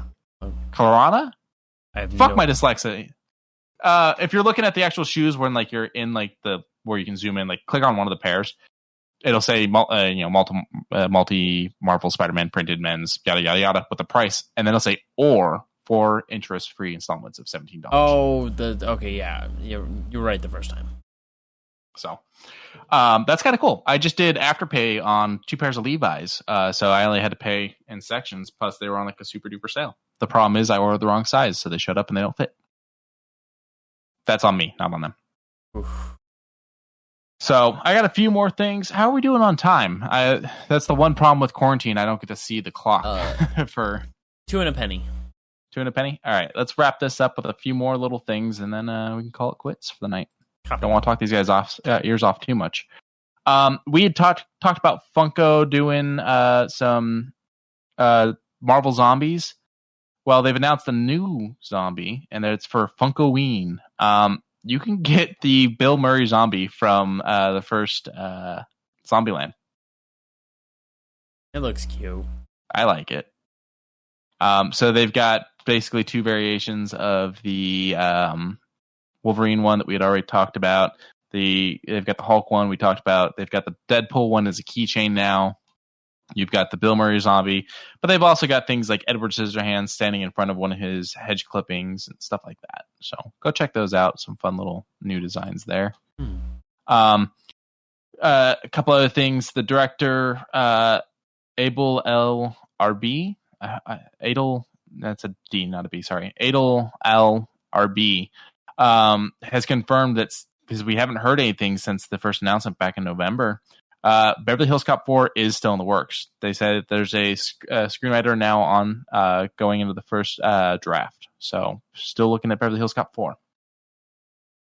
Which I'm very excited. Yeah, I like Beverly Hills Cop.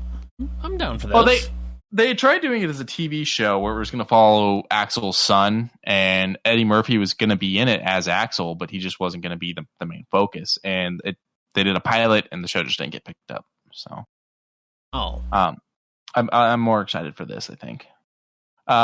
Also, we've got NBC's. We talked about Peacock a little bit, their new streaming service. Yeah. Well, they just announced one of the originals that's going to come to it, which will be a single-camera comedy sequel to The Little Mermaid. It'll be set 15 years after she married Prince Eric, and it'll be based off the original fairy tale, not the Disney one. It'll be called Washed Up, and she will be now miserable, unmotivated, and in a loveless marriage. I don't know if I want that. I don't. I don't want that at all. Like, that does not sound good. What? Who's writing these? Don't know. Okay. All right. Another announcement in the upcoming Spider-Man universe that Sony's building. We know that they're trying to do a Madam Web movie. That they're going to do a Silver Sable movie with Black Cat and all that. They've also announced now that Jackpot is supposed to get her own movie, which is really confusing to me because Jackpot was this character that showed up. She was this like interesting character. She's a hero. She helped Spidey out. She didn't seem to have any powers that I could remember. I didn't read much Jackpot, but the whole idea was, is it Mary Jane? Because she calls him Tiger and she's a redhead. And then, it eventually turned out it wasn't. But there's not enough here for a movie. I don't see this being good, especially when it's like you're building all this universe around the idea of Spider-Man without really using Spider-Man. I don't know. It's odd. It's a weird choice. It all feels odd. And then we'd had the announcement, the rumor, and now things are really picking up. Scream 5 is going to be a thing. Now that I didn't hear, but you must be excited. So I'm partially excited, partially concerned. So my concern comes from this will be the first Scream movie not directed by Wes Craven because he passed away. Yes. But the original writer is working on it, Kevin Williamson. So you've got the original writer, and he's also working with a couple other guys. But they just confirmed David Arquette agreed to come back. Oh. So we've got one confirmed cast member. There's talks that Nev might be coming back. Hopefully Courtney comes back, but her and David got divorced, so I don't know. 4 was really good, but 4 had the, good thing of Wes was around. And, Kevin Williams will admit it. He's written, when he wrote some of the scripts for 1 and 2 and wrote the outline for 3 and, wrote a couple other things that him and Wes worked on, there were parts that he straight up just wrote in the script. Wes will make it scary. Yeah. Because that's how Wes Craven was. So no Wes is a little... Also, Matthew Lillard has talked about that he wants to be back in this. Like release from jail style, or... Sorry, what'd you say? Like a release from jail, or... Well, if you remember, it ends with her pushing a TV on his head after him having been stabbed several times. That's right. That he should be dead. And so he's like, Stu, maybe he wasn't quite dead. It was just a TV. I'm like, dude, you were stabbed multiple times and not feeling well. And I love Matthew Lillard, and I loved him in that role, but Stu's fucking dead. Like, my parents are gonna kill me. My parents are gonna be so mad at me. I don't know. But Kevin's really excited to write it. He's really excited that David's agreed to come back. I'm really excited. I'm just very nervous. I'm very cautious. And if this movie sucks, my headcanon will be 1 through 4. Okay. I was like very anti the show when it was happening until I found out that, Wes was a producer and stuff. And then I sat down and I watched it. And the show ended up being pretty good and is kind of set in its own universe. Basically the concept of what if Scream happened today, not back in the 90s, type of thing. So I don't know. And then my last news story. We just got confirmed that Peter Dinklage and Jason Momoa are going to get together for a new movie called Good, Bad, and Undead. Such a strange combination. Well, they've worked together, I think, because wasn't Momoa in Game of Thrones for a little bit? I'm pretty sure he was. Yeah, he was. Oh god, what the fuck was his name? Drogo. Khal Drogo. Was he? Okay. I didn't watch, so. But I mean, okay, in that setting, that seems fine. But in an undead setting where they are, this is gonna get. Hold on, this is gonna get better. Okay. It's gonna be a bit of a comedy. Okay. Max Barbacow, who he's a filmmaker. He's going to be working on this. He's worked on some Sundance things. He did Palm Springs, which was like a big hit.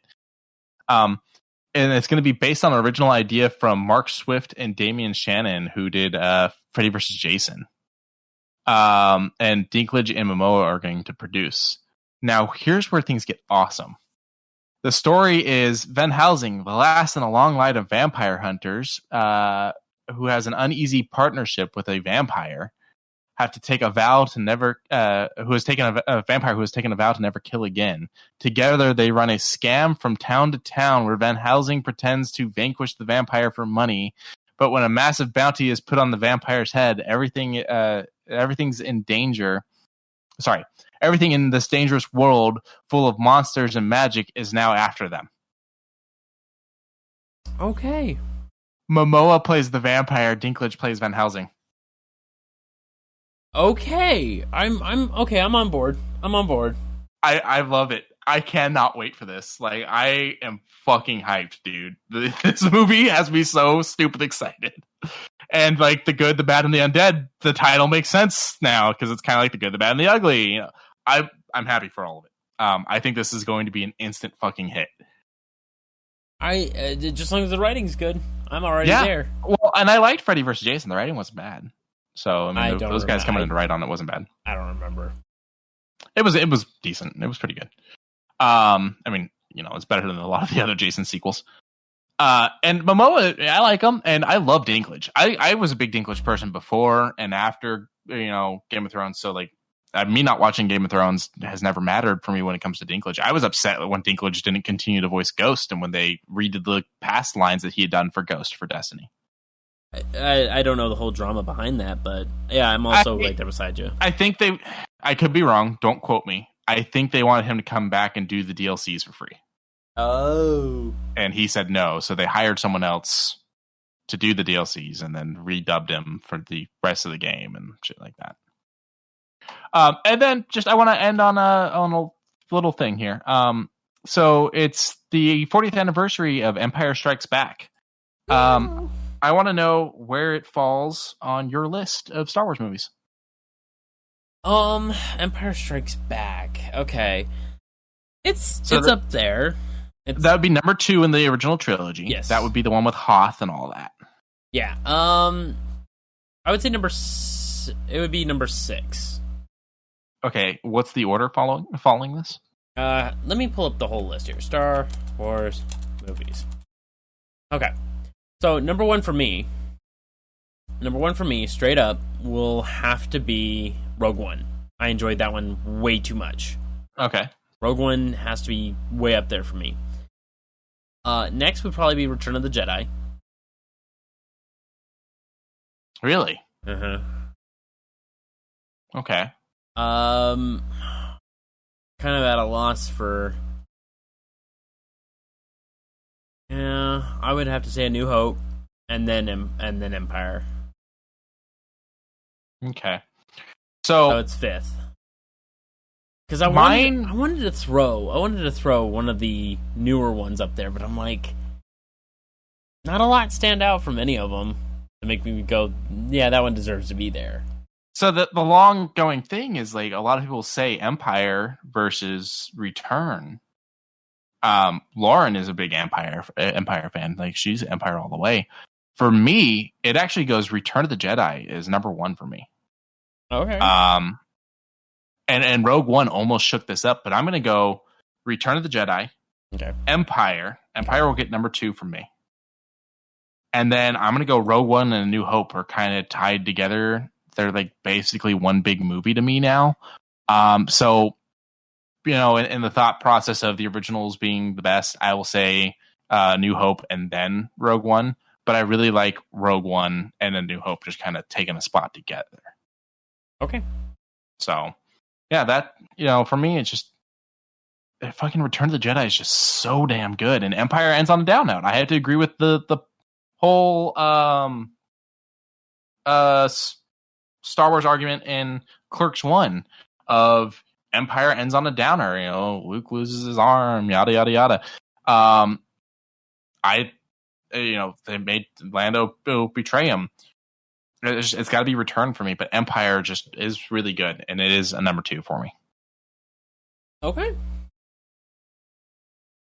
So, I don't really have a great pun ready for today. I just kind of wanted to tell you guys that one of the perks of being us is that we get to try all these different drinks.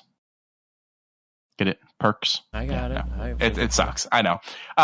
But you made it to the end, and I want to thank everyone that listened. And what we're going to do for you is if you go to Geek Grind, use the link that we will provide, punch in the code JUSTH20. JUSTH20. Was it 20% off, I would assume? I do believe so. Hell yeah. Get you some cash off while also still help fueling us. Yeah, you'll fuel us, you'll fuel yourself. It'll be great. Good coffee. Oh, really good coffee. And I've got the sampler on the way, so I will give you more and more reviews on their coffee in times to come. You can also follow us on Twitter at The Real Ugly Mugs or at us individually. I am at Quincey Robertson. Justin is at Longshot_heroes. Okay. There we will tweet all kinds of random shit, but also more Geek Grind stuff. We've already got a couple links up there. And they are actually talking with us too, so you can even see our kind of conversations going on.